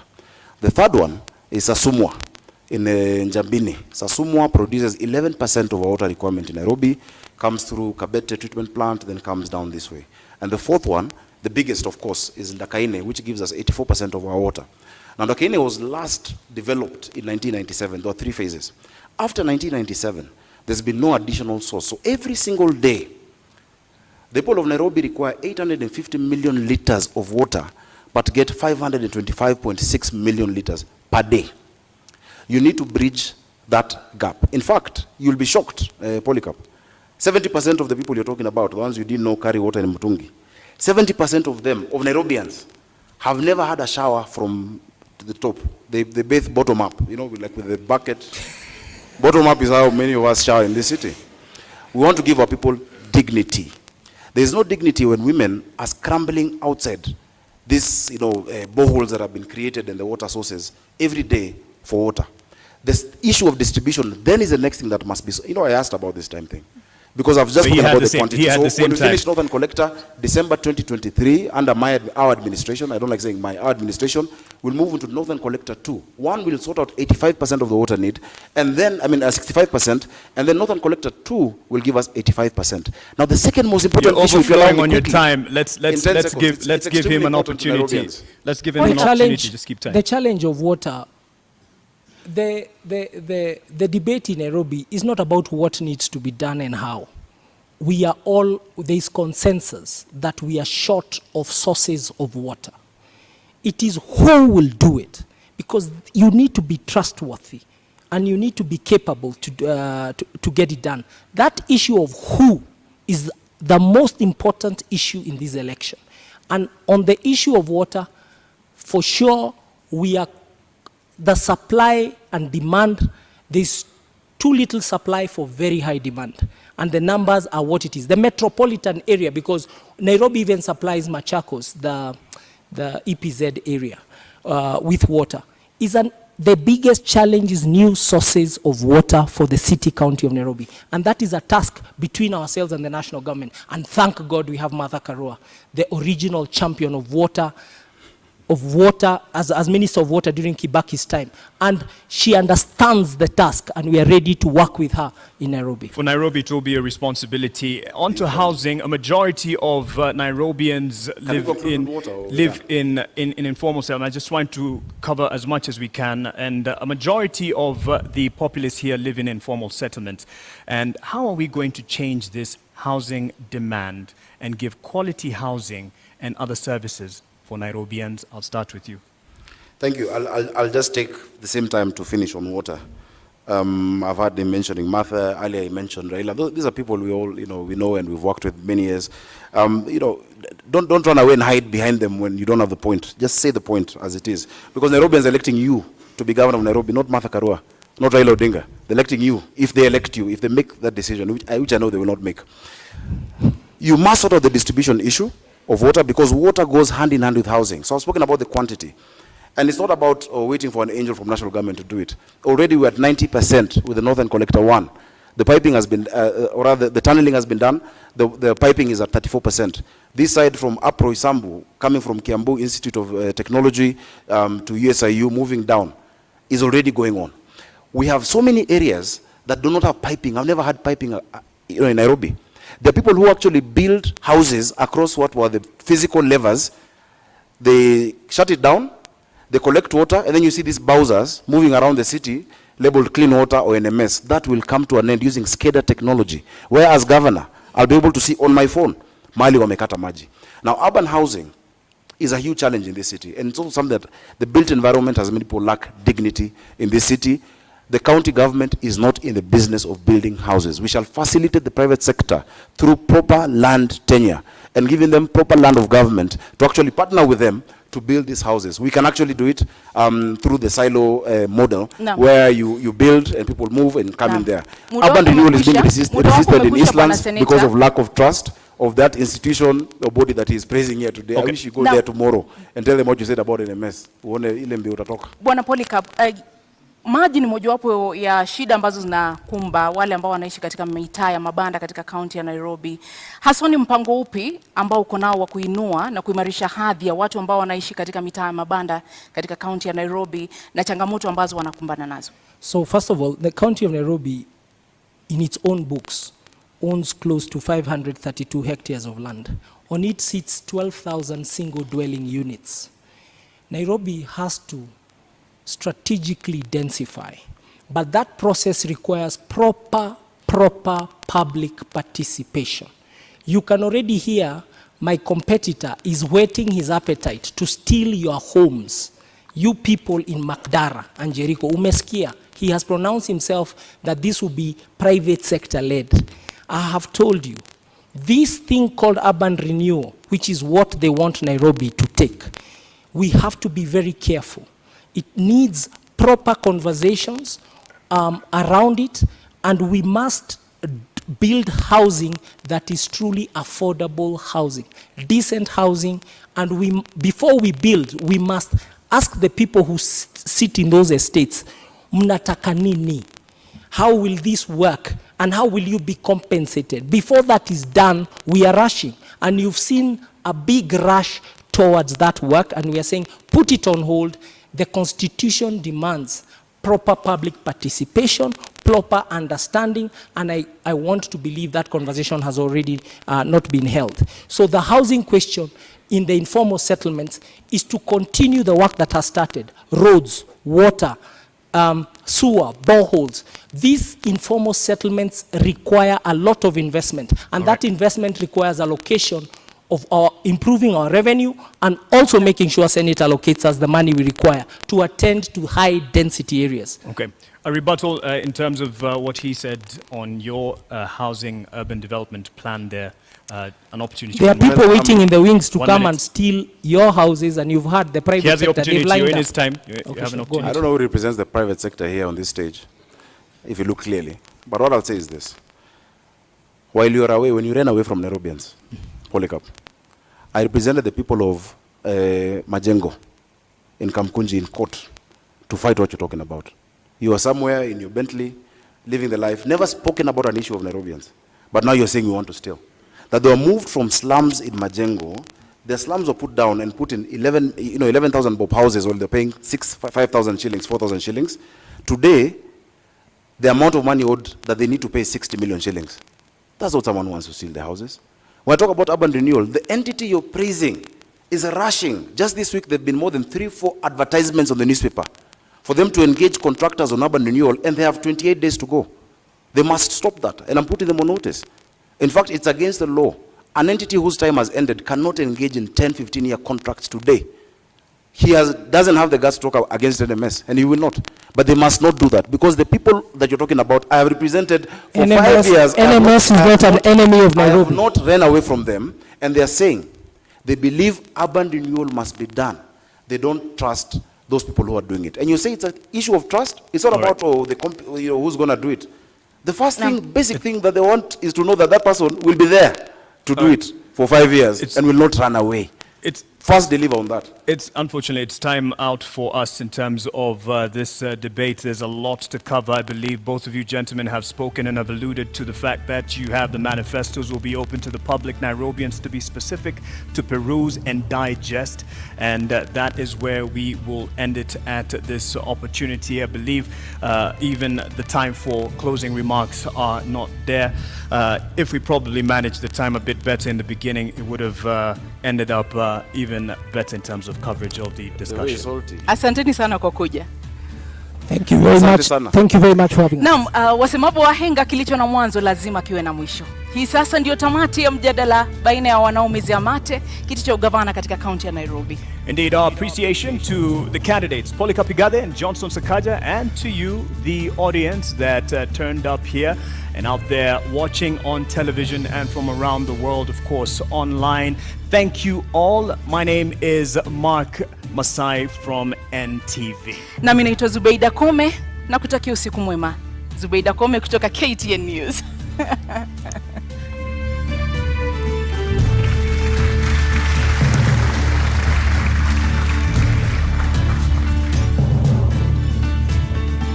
And the teams are invited to join.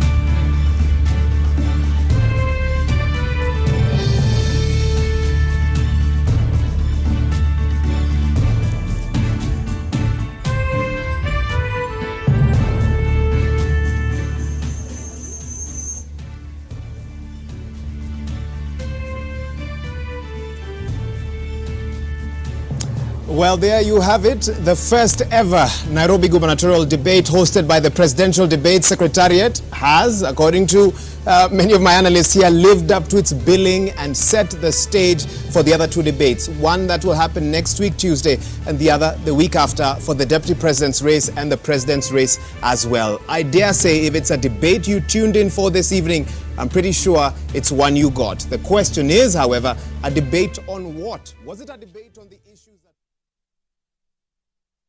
Hope TV is now available on GoTV Channel 103, Zuku Channel 873, Signet Channel 817 and Star Times Channel 026. Enjoy our uplifting content and family-friendly programming anytime. Hope TV, you look and live.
Well, a very good evening and welcome to News Watch this 11th of July 2022, where blame games have played out on the just concluded Nairobi gubernatorial debate this evening.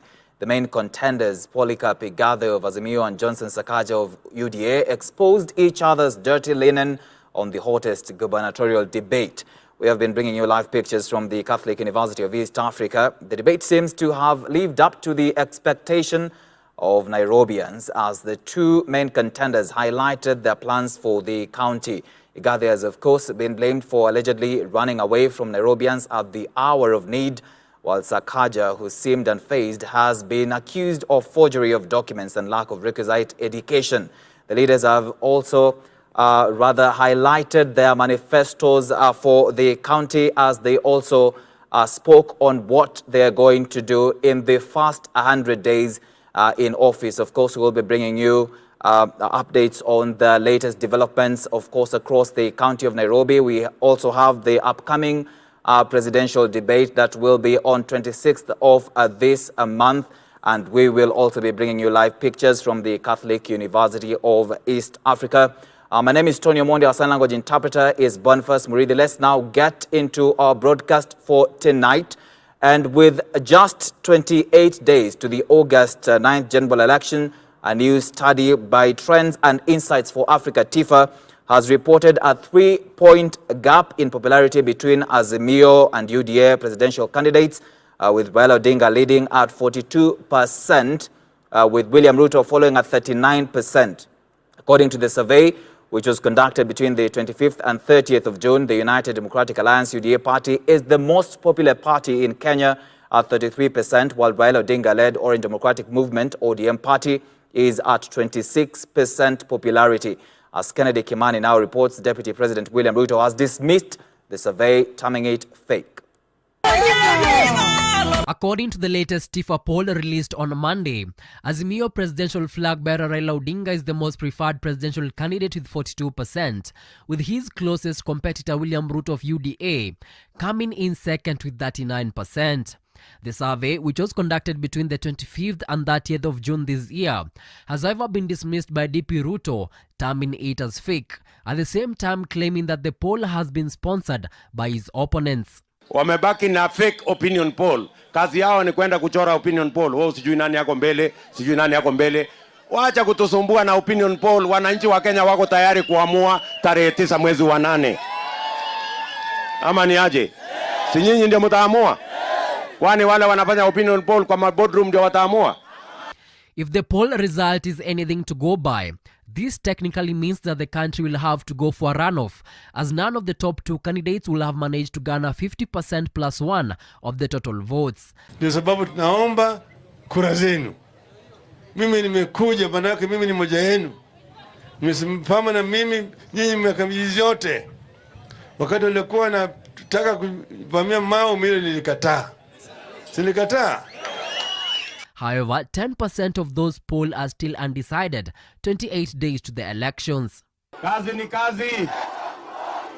Root Party's Professor George Ojakoya came in as the 3rd most preferred candidate in the presidential race with 4%, with Agano's David Maore failing to elicit more than minuscule support in the survey. For those many years that I stayed in UK and the US, and for those many years that I got the support from the British people, as well as the American people, and for those many years that I stayed in those countries as a refugee, and for those many years that I learned a lot about peace and the coexistence of human beings. When Abraham Lincoln defined democracy, he said it was a government of the people, by the people, and finally for the people. According to the survey, William Ruto's UDA is however the most popular party in Kenya at 33%, while Raila Odinga's ODM party is at 26% in terms of popularity. Kennedy Kimani, Hope TV Newswatch, Nairobi. Moving on, the Independent Electoral and Boundaries Commission, IEBC, on Monday began a 2-day national election conference whose theme is moving Kenya towards a stronger democracy. Addressing delegates at the Kenyatta International Convention Center, KICC, IEBC Chairman Afule Chebukati noted that the Commission has positioned itself to uphold democracy through the systems it has put in place. Chebukati says the Commission had endeavored to ensure they allow citizens to exercise their freedom to exercise their political rights, to ensure fair representation of persons with disability, allow free and fair election through secret ballot, and also ensure not more than 2/3 of members of elective public bodies shall be of the same gender. Grace Ongoi has this report. The Independent Electoral and Boundaries Commission, IEBC, is working under a tight schedule with only 28 days to the much-awaited general election. To this effect, the Commission on Monday kick-started a 2-day national election conference aimed at informing the public on its preparations and addressing issues that will help embrace democracy in the upcoming election. The Commission, the biggest shareholder in ensuring democracy is upheld, has maintained that it has built a robust electoral process that has been tested through a referendum, 2 previous general elections, and a number of by-elections, and promised to conduct credible election in August. The Kenyan voter, please turn out in large numbers on the 9th of August and exercise your democratic right. The Commission will count every vote because we know that every vote counts. Chebukati reiterated that they will only be printing ballot papers equivalent to the number of registered voters. The Commission is printing ballot papers in Athens and Greece and will be printing a total of 132,190,610 ballot papers. For the presidential position, which includes diaspora and prisoners, 22,120,458 ballot papers will be printed. For members of National Assembly, 22,102,532. For governors, 22,102,532. For the senatorial position, 22,102,532 ballot papers will be printed. For the county women member of National Assembly, 21,674,465, and for the county assembly ward, 22,088,091 ballot papers will be printed. The procurement process for ballot papers is on course, and we are bring in the country ballot papers equivalent to the number of voters, because there's no 100%, there's never been 100% voter turnout, and we believe that this is the right way to go. It's a transparent process, and the Commission has nothing to hide. Lady Justice Njoki Ndongo, who represented and read Chief Justice Martha Kome's speech, called on all stakeholders, including citizens and aspirants, to be involved in the implementation and enforcement of all provisions in the Constitution regarding the electoral process. The Constitution and laws are not self-enforcing. This means that unless all duty bearers, like the IEBC, security agencies, the state, and even the candidates themselves, unless they scrupulously embrace their obligations and citizens become vigilant and actively enforce the commands embodied in the Constitution, the constitutional guarantees that I have mentioned will remain mere words. Presidential aspirants Roots Party Professor George Wajakoya and Agano's David Wahiga and UDA Secretary General Veronica Maina, representing the party's flag bearer, Deputy President William Ruto, and the Azimio la Umoja One Kenya Coalition Deputy Chief Agent Caroline Karugu, representing the coalition's flag bearer, Raila Odinga, all called on peace and call on the IEBC to ensure they deliver to their mandate of ensuring peaceful elections. And I've also revoked and invoked in my party, if you are making your speeches out there, let's respect each other. But if you attack me, I will attack you. We urge you, IEBC, to be focused and not to allow yourselves to be sidetracked. It is our hope, therefore, as Azimio la Umoja, that our concerns are constantly being reviewed and addressed by the IEBC, and that on the material day, everything that is required for the election to be seen as free and fair and credible, that whatever method is used, the system is simple, accurate, verifiable, secure, accountable, and transparent. Grace Ongoi for Hope TV Newswatch. Let's get a bit churchy now. Crisis the Answer Ministry's CITAM congregants on Sunday joined the fraternity of CITAM Mombasa in celebrating the launch of their new sanctuary that was dedicated by CITAM Bishop Callisto Odede. The senior pastor, Mombasa Assembly, Reverend Jotham Mnene, while celebrating the victory, admitted that the coastal city was a hard ground to break. And speaking during the dedication service, Reverend Munene said there was a bit of resistance, but he's hopeful that the milestone has been achieved. The church has now been established on its own compound and has seen at least 700 people register as permanent members. The senior pastor admitted to continuous prayer and fasting as well as support. I'm here in 2019, to plant this church when the leadership of CITAM decided that Mombasa would be planted.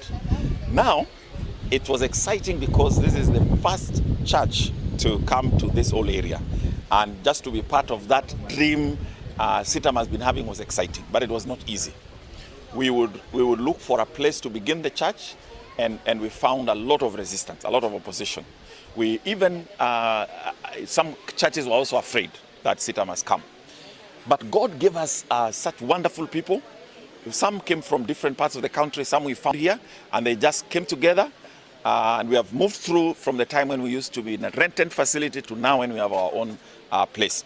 One of the things that has held us is prayers.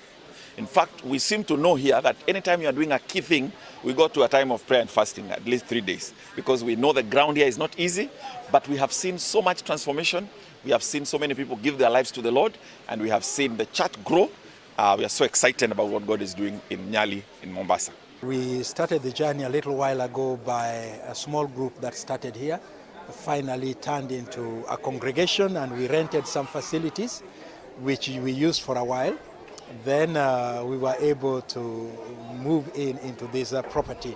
I think our greatest joy was that something that started out so small has now become a major congregation.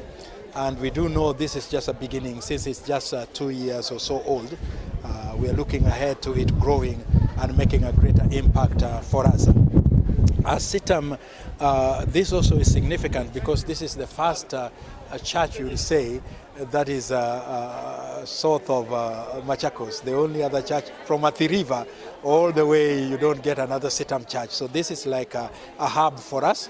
that we are believing out of this we will have other congregations springing out into the neighborhood, the neighboring towns and cities as well. CITAM Bishop Callisto Odede has called on religious leaders to desist from taking political sides as the country heads into a general election. Speaking to Hope Media News Watch in Mombasa County during the launch of the new CITAM Mombasa Sanctuary in Nyali, Odede said taking political sides may cause more divisions in the church and the country at large, calling on religious leaders to instead unite their members. At the same time, the bishop lauded Christ the Answer Ministry CITAM for the milestones it has achieved in building and increasing its footprint across the country. We gathered together in a time that is very critical because we are facing our national elections that are coming just next door on the 9th of August. Our prayer and our word to the members of the society is that we would have a very peaceful elections. Elections come, elections go, so there is no reason at all why people should fight because of elections. Actually, we recommend to our members, to Christians at large and our members, we recommend that perhaps it is important that they identify a candidate of their choice, whom they can campaign for, and whom they can vote for of a party of their choice, and go ahead and vote for that candidate of their choice and a party of their choice come on the 9th. But as clergymen, I have a different word for colleagues of mine like myself. Colleagues of mine, because we are pastoring people from different congregations, I encourage colleagues of mine not to come out publicly in identifying with a candidate, because when we do so, we actually divide the church. Not only do we divide the church, we reach a stage where some members of our own church begin to feel like we are alienating them. So if we come out strongly and we say, my candidate is A, my candidate is B, my candidate is C, and I'm a clergyman, I'm a pastor, I'm a bishop, I'm actually dividing the church. So for bishop, for the role that they have, they need to have a candidate of their choice, but hold that choice secretly, rather than coming out openly to campaign for their candidate. I think if we go that direction, in case there is a situation that needs mediators, we can come out as a mediator. But if we have already picked a choice aside, we can't mediate, because people will already be saying, you are on one side, how can you mediate when you are supporting this side? And I think that's very critical for us as church leaders to maintain that kind of attitude. Former Mombasa Senator Hassan Omar, who is also running for the Mombasa gubernatorial seat, has called on the electorate to demonstrate peace and cohesion as the country heads to a general election. Omar, who is vying on a UDA party ticket, said he will revolutionize the economy of Mombasa if elected in office. The gubernatorial aspirant was speaking during the official launch of the Crisis the Answer Ministry's CITAM Mombasa New Sanctuary in Nyali. At the same time, Mombasa Deputy Governor William Kingi has called for peace, pledging to ensure all children access education if elected the next Mombasa governor. Japokuwa kuna ule mgawanyiko inasemekana, ama the separation ya church and state, kwamba makanisa yasijihusishe katika siasa. Athari za siasa zinakuwa na pigo moja kwa moja kwa wafuasi ndani ya makanisa. Kwa hivyo mara nyingi sana kanisa hujienua ikawa inatoa mwongozo na mwelekeo wa kisiasa na kuhubiri amani na uwiano. Kwa hivyo sisi huja hapa pia kuona waumini katika kaunti ambayo kuna kabila tofauti na dini tofauti. Kwa hivyo lazima katika uongozi kuonesha kwamba kuna uwiano na kuna ile inaitwa tolerance juu ya dini zile zilizoko ndani ya Mombasa County. Hiyo kimsingi ni kuwa na usawa na haki. Kwamba serikali hazitoi huduma kwa ubaguzi wa kidini. Kwa hivyo ile kitu ambacho sisi tunaweza kudhibiti na kuweza kuhakikishia Wakenya wote na wakazi wote wa Mombasa kwamba ubaguzi wa dini, ubaguzi wa rangi, ubaguzi wa kabila ni kitu ambacho hakitojiri katika utawala wetu. Hakuna mahali utasema nitafanyia hususan Wakristo kitu fulani ama Waislamu kitu fulani. Ni kutoa huduma ya kisawa na haki kwa kila Mkenya anayetaka huduma, nafasi za ajira, fursa nyingine za kiserikali ambapo unahudumikia watu wote. One particular segment of the society taking up the leadership in Mombasa. I think that should change, and this is up to the voters themselves to decide that we need Muslims, we need Christians, we need mchanganyiko in the leadership of Mombasa, because this Mombasa is for all of us. And I think that's a very important message which should go out to the voters of Mombasa.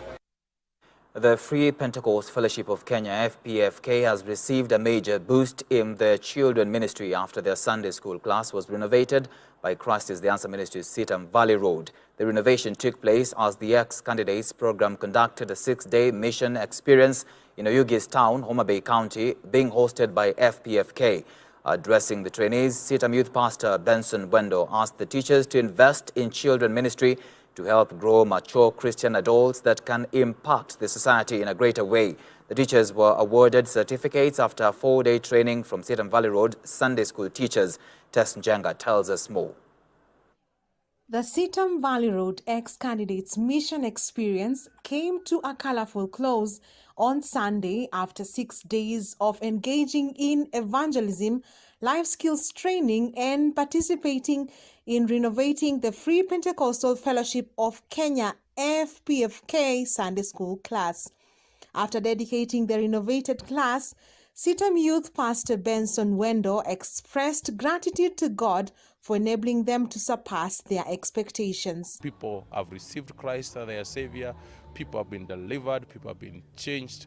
The door-to-door evangelism, one-on-one. We thank God because we've seen His move in every space of everything that He had really put in our hearts to do. The before and after transformation of the classroom was like night and day, as FPFK Associate Pastor Reverend Charles Rajwai expressed. Behind me here is a new Sunday school classroom. The floor was not good at all. But by the way God works in a manner that no man can understand, we have a whole turnaround. The floor is well done. In fact, we have tiles, we have the ceiling board, we have the paint, you know, and the house just looks nice. And, you know, the learning picture, talking wall, we talk of a talking wall. The children have just walked in and they have just loved it. The FPFK Sunday School children were also pleased to see their new class. Kitambo ilikuwa nzuri sana, lakini sasa imebadilika. Kitambo hatukuwa na tiles, haikupakwa hivi rangi. In the construction process, I also got to learn a few things. So the construction of the Free Pentecostal Fellowship of Kenya classroom, one of the Sunday school classrooms, is still being constructed. And did you know that tiles actually need to be soaked in water before they are cemented? Well, now you know. Ukishainunua unaiweka kwa drum, mahali ni kubwa kidogo, unazitumbuikiza ndani ya maji ili ziweze kupata, kama zilikuwa zimekauka sana, sasa zinakuwa soft. Ndio ili simiti iweze kuivuta, kuishika vizuri. Unapata kama imekauka, maji, simiti uvuta maji. Sasa kama ina maji, hiyo tiles haitashikika vizuri. Hii kitu inaitwa skim coat. Inasaidia crack, inasaidia ikiwa rough, unataka ikuwe smooth, unaweka alafu unapiga sandpaper, inakuwa smooth vile inatakikana. Alafu unaweka undercoat ingine, unaweka finishing rangi kama silk, inakuwa sawa kabisa vile inatakikana. While awarding certificates to Sunday school teachers on Saturday after a 4-day training, Pastor Benson Wendo asked the teachers to invest in the children ministry to make sure they are grounded in the ways of God. Hiyo mafunzo nitatumia kwa njia mzuri, kwa maana vile nimefunzwa nimechukua yote. When I go back now to my Sunday school, I will always make an altar call to ensure that I lead these children to Christ. Still on Saturday, the ex-candidates and fellow missionaries visited the Rachonyo County Hospital to pray with the sick and also spread the gospel, where 3 patients got born again. They also donated some essential necessities for the patients and staff, including toiletries and foodstuffs. I think they've had quite an experience, a successful one, Of course, there were challenges, good challenges. Things that stretched them quite a bit. We consider that a successful time because I think a testimony from them is they didn't know that it looked this way. They didn't expect this, but the grace of God took us through, and they have left, when we're doing our last review, they have left with the lessons are saying that, they have learned something, they have witnessed. Well, 7 days later, the CITAM ex-candidates program mission experience has come to a successful end, with many souls coming to Christ and various projects being successfully launched. Reporting for Hope TV Newswatch from Oyugis, Homa Bay County, I'm Tess Njenga. Right, on that note, let's now take a short commercial break on Newswatch. We have more lined up for you coming up shortly, including what is happening in politics. Stay tuned.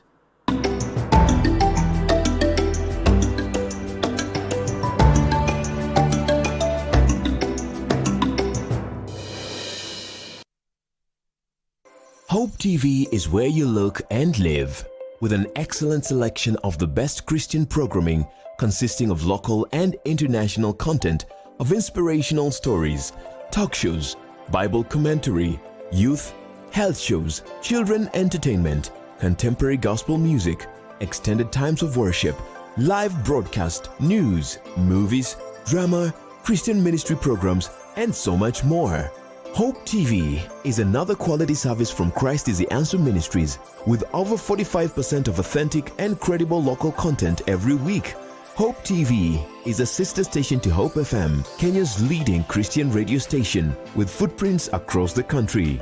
Tune in to Hope TV, where you look and live.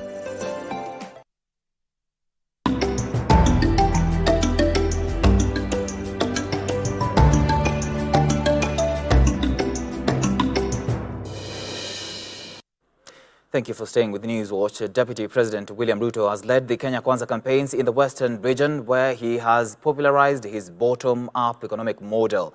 Speaking in Matungu, Kakamega County, the DP said he will ensure the ailing Mumias Sugar Company is revived within 3 months if he becomes president. He has at the same time blamed President Uhuru Kenyatta and ODM leader Raila Odinga for the hard economic times being experienced in the country.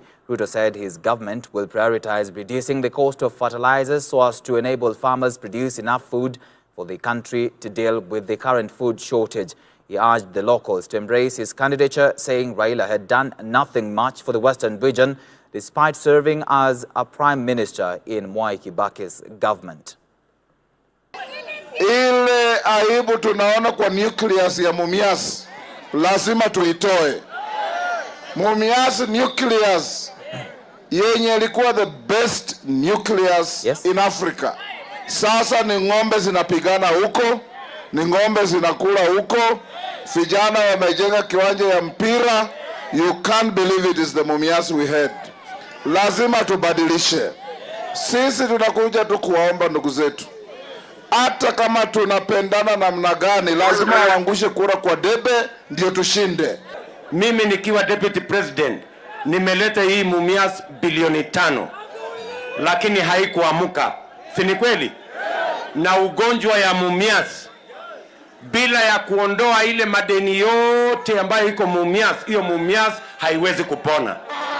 Ndio nimesema hivi, kabla hatujafanya kazi nyingine yoyote, Mumias tuliondoa madeni ya serikali, ikabaki madeni ya mabenki, na ikabaki madeni ya mashirika. Nyinyi mnanielewa? Hata huyo mnaambiwa ni investor, si investor, ni mtu auctioneer ambaye amekuja pale anataka kumaliza hiyo kampuni kabisa iishe.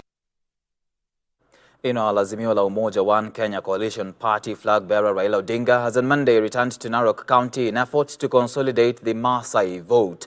While campaigning in Narok, Raila said his government will promote livestock farming, noting that the region is yet to fully capitalize on the activity, despite it being one of the main economic activities. The former Prime Minister also spoke about the Mau Forest restoration journey, promising to build on the efforts by the current government to fence the entire forest if elected. Raila said the Azimio la Umoja One Kenya Coalition Party is committed to ending the 4 main challenges of ignorance, healthcare, poverty and corruption that have affected the country negatively. Eneo hili limewachwa nyuma na kamwe haikubaliki. Kuna usawa chini ya katiba. Hakuna Mkenya kiongozi hajui jamii wa Masai wameonewa sana.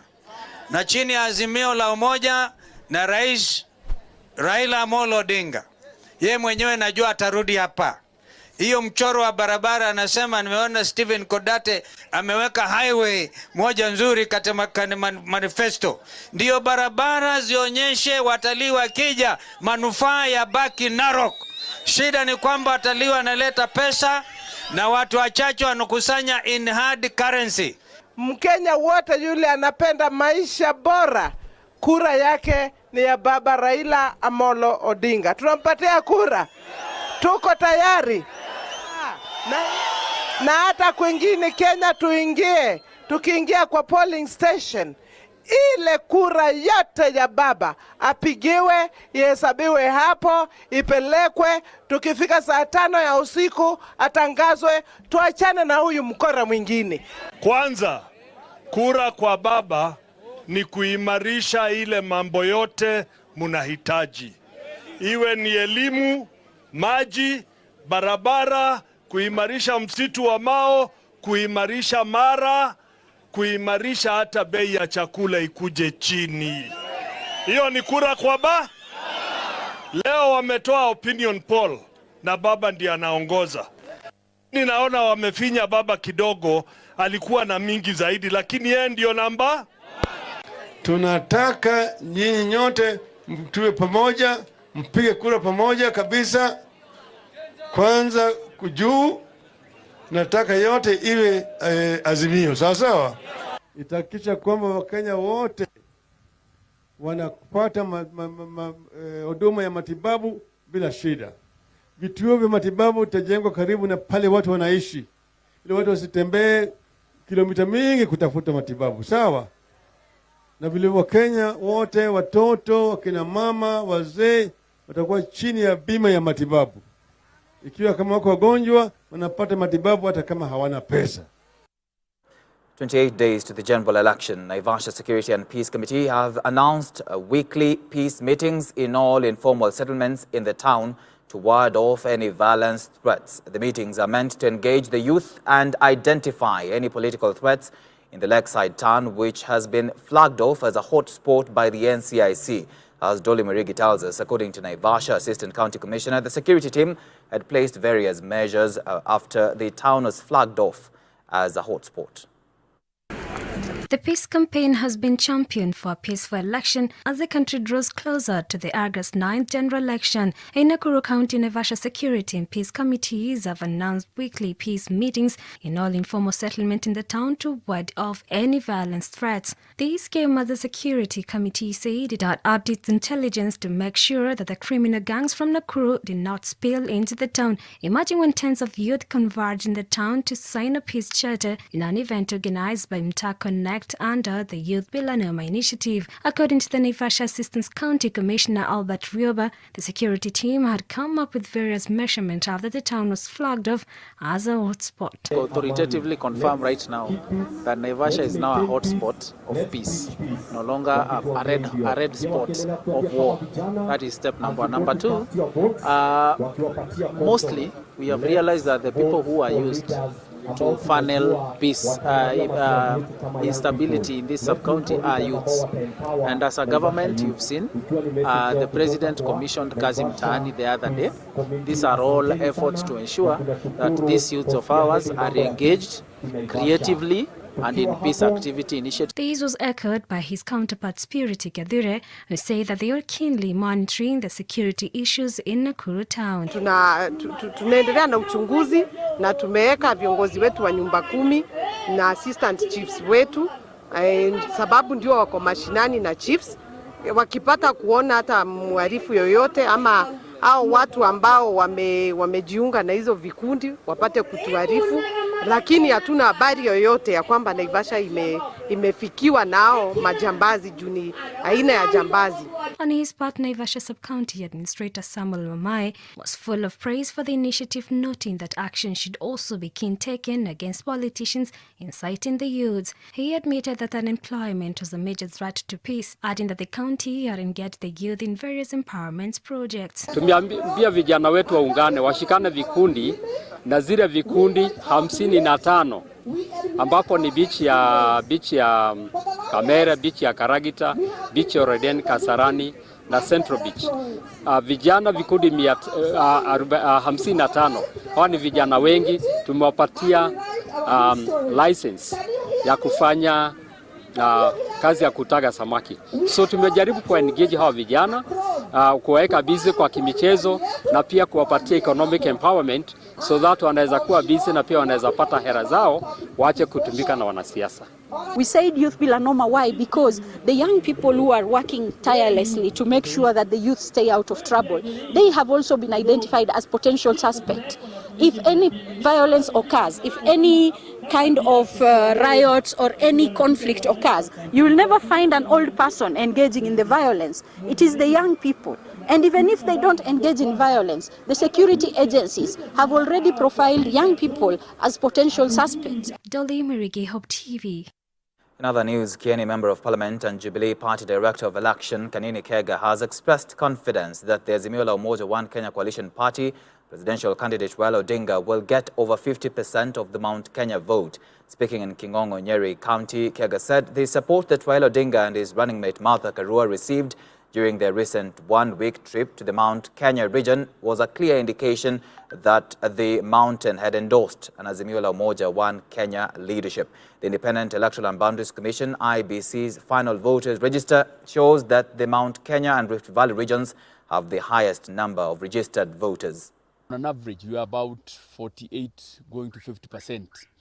And the other side, you know, their numbers are dwindling every other day. They started at 90%.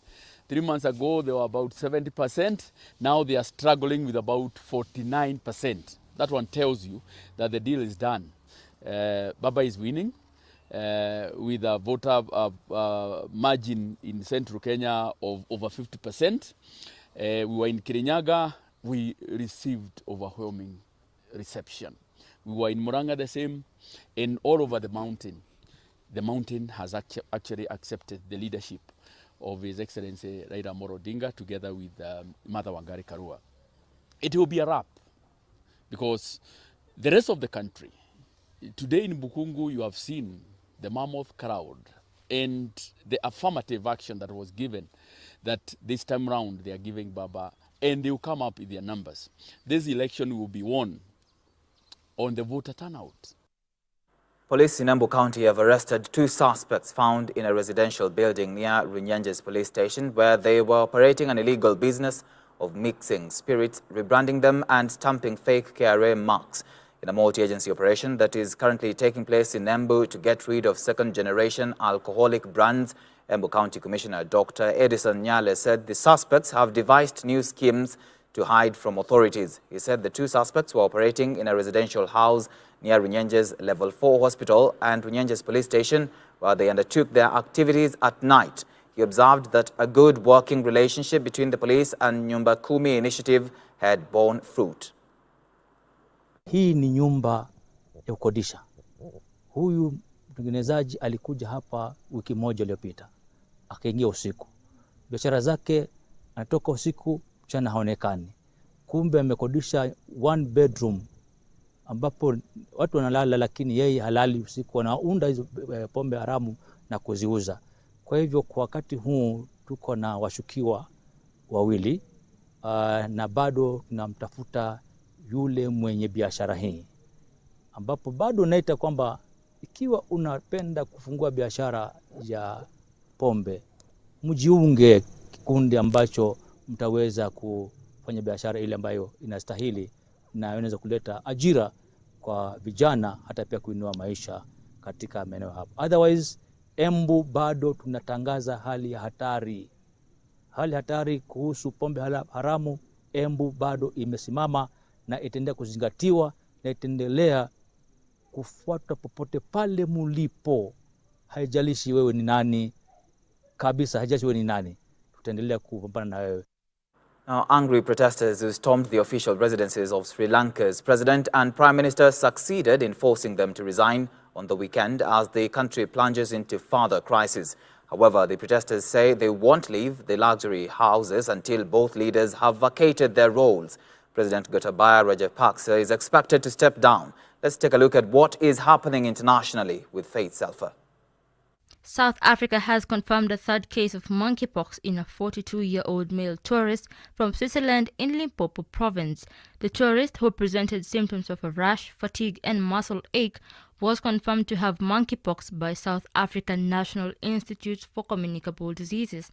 More than 50 countries have reported outbreaks of the viral disease across Europe, Asia, the Middle East, Africa and the Americas. A team of 6 journalists in Somalia aim to challenge the patriarchal norms by producing shows that focus on women.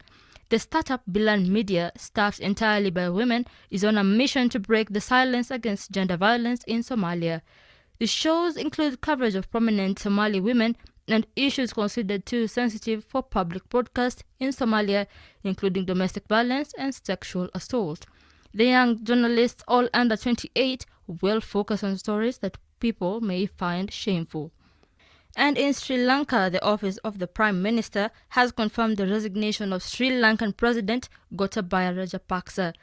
The communication was made by a statement from the office of the Prime Minister, which also indicated that the Prime Minister Ranil will be stepping down due to the ongoing crisis in the country.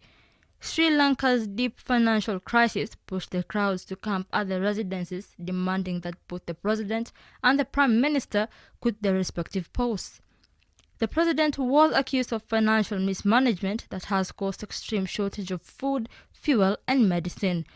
His resignation can only be formally accepted when he resigns by letter to the speaker under Sri Lanka's constitution.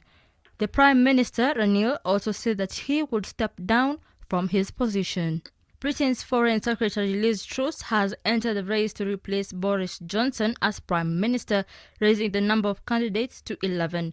Truss, who has held ministerial positions in different government departments, including trade and treasury, said she will slash taxes and drive economic growth.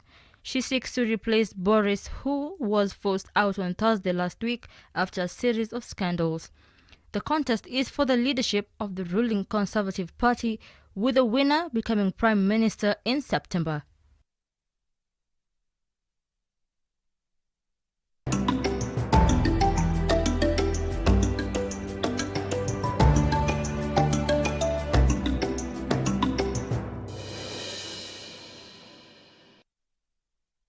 Let's now look at some sports news. KCB Chess Club has outclassed JKUAT and took chess clubs 3-2 and 5-0 respectively in the ongoing Kenya National Chess League played at Ruaraka Sports Club to maintain its position at the top of the table. The win takes them 22 points clear on the log as the first leg of the tournament comes to an end. Speaking after the mouth-watering game, Kenya national champion Joyce Nyarwai, who is also set to represent the country in the upcoming Olympiad Championship in India, said that she was thrilled after the win and urges the team members to keep up the spirit to ensure KCB clinches the national title. So far we are leading by 1 point, but the other games are really tight, so until the games end is when we'll know how well we've done. JKUAT are a pretty strong team, quite underrated, but pretty tough. I think we are doing pretty well as it is because we have good teamwork and we help each other out. On an individual basis, it's just the players who make up the team to, to polish up on their weak areas so that the matches that are left, we can perform as well as possible and hopefully win all of them. Definitely the league is helping, because at the Olympiad, it's the national team traveling, and KCB has 4 national team players out of 10. So definitely playing the league here, because the matches are tough, it makes the players match fit, so it makes them ready for India. So we've been meeting up with teammates, polishing up on loose ends, and hopefully this time we'll have an even better score than last time. We're expecting strength from all over the world. We're going to be around 187 teams from all over the world in the open section and around 167 in the ladies. So whoever is the best in their country, tunapatana huko. So it's going to be...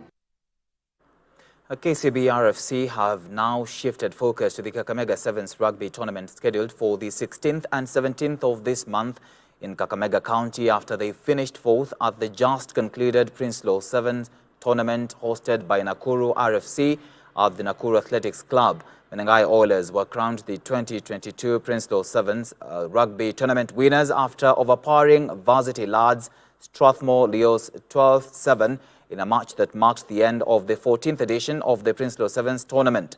KCB Sevens head coach Dennis Mwanja has, however, expressed optimism in the upcoming 6th and final leg of the National Sevens circuit, reckoning the boys need a solid finish to defend their title.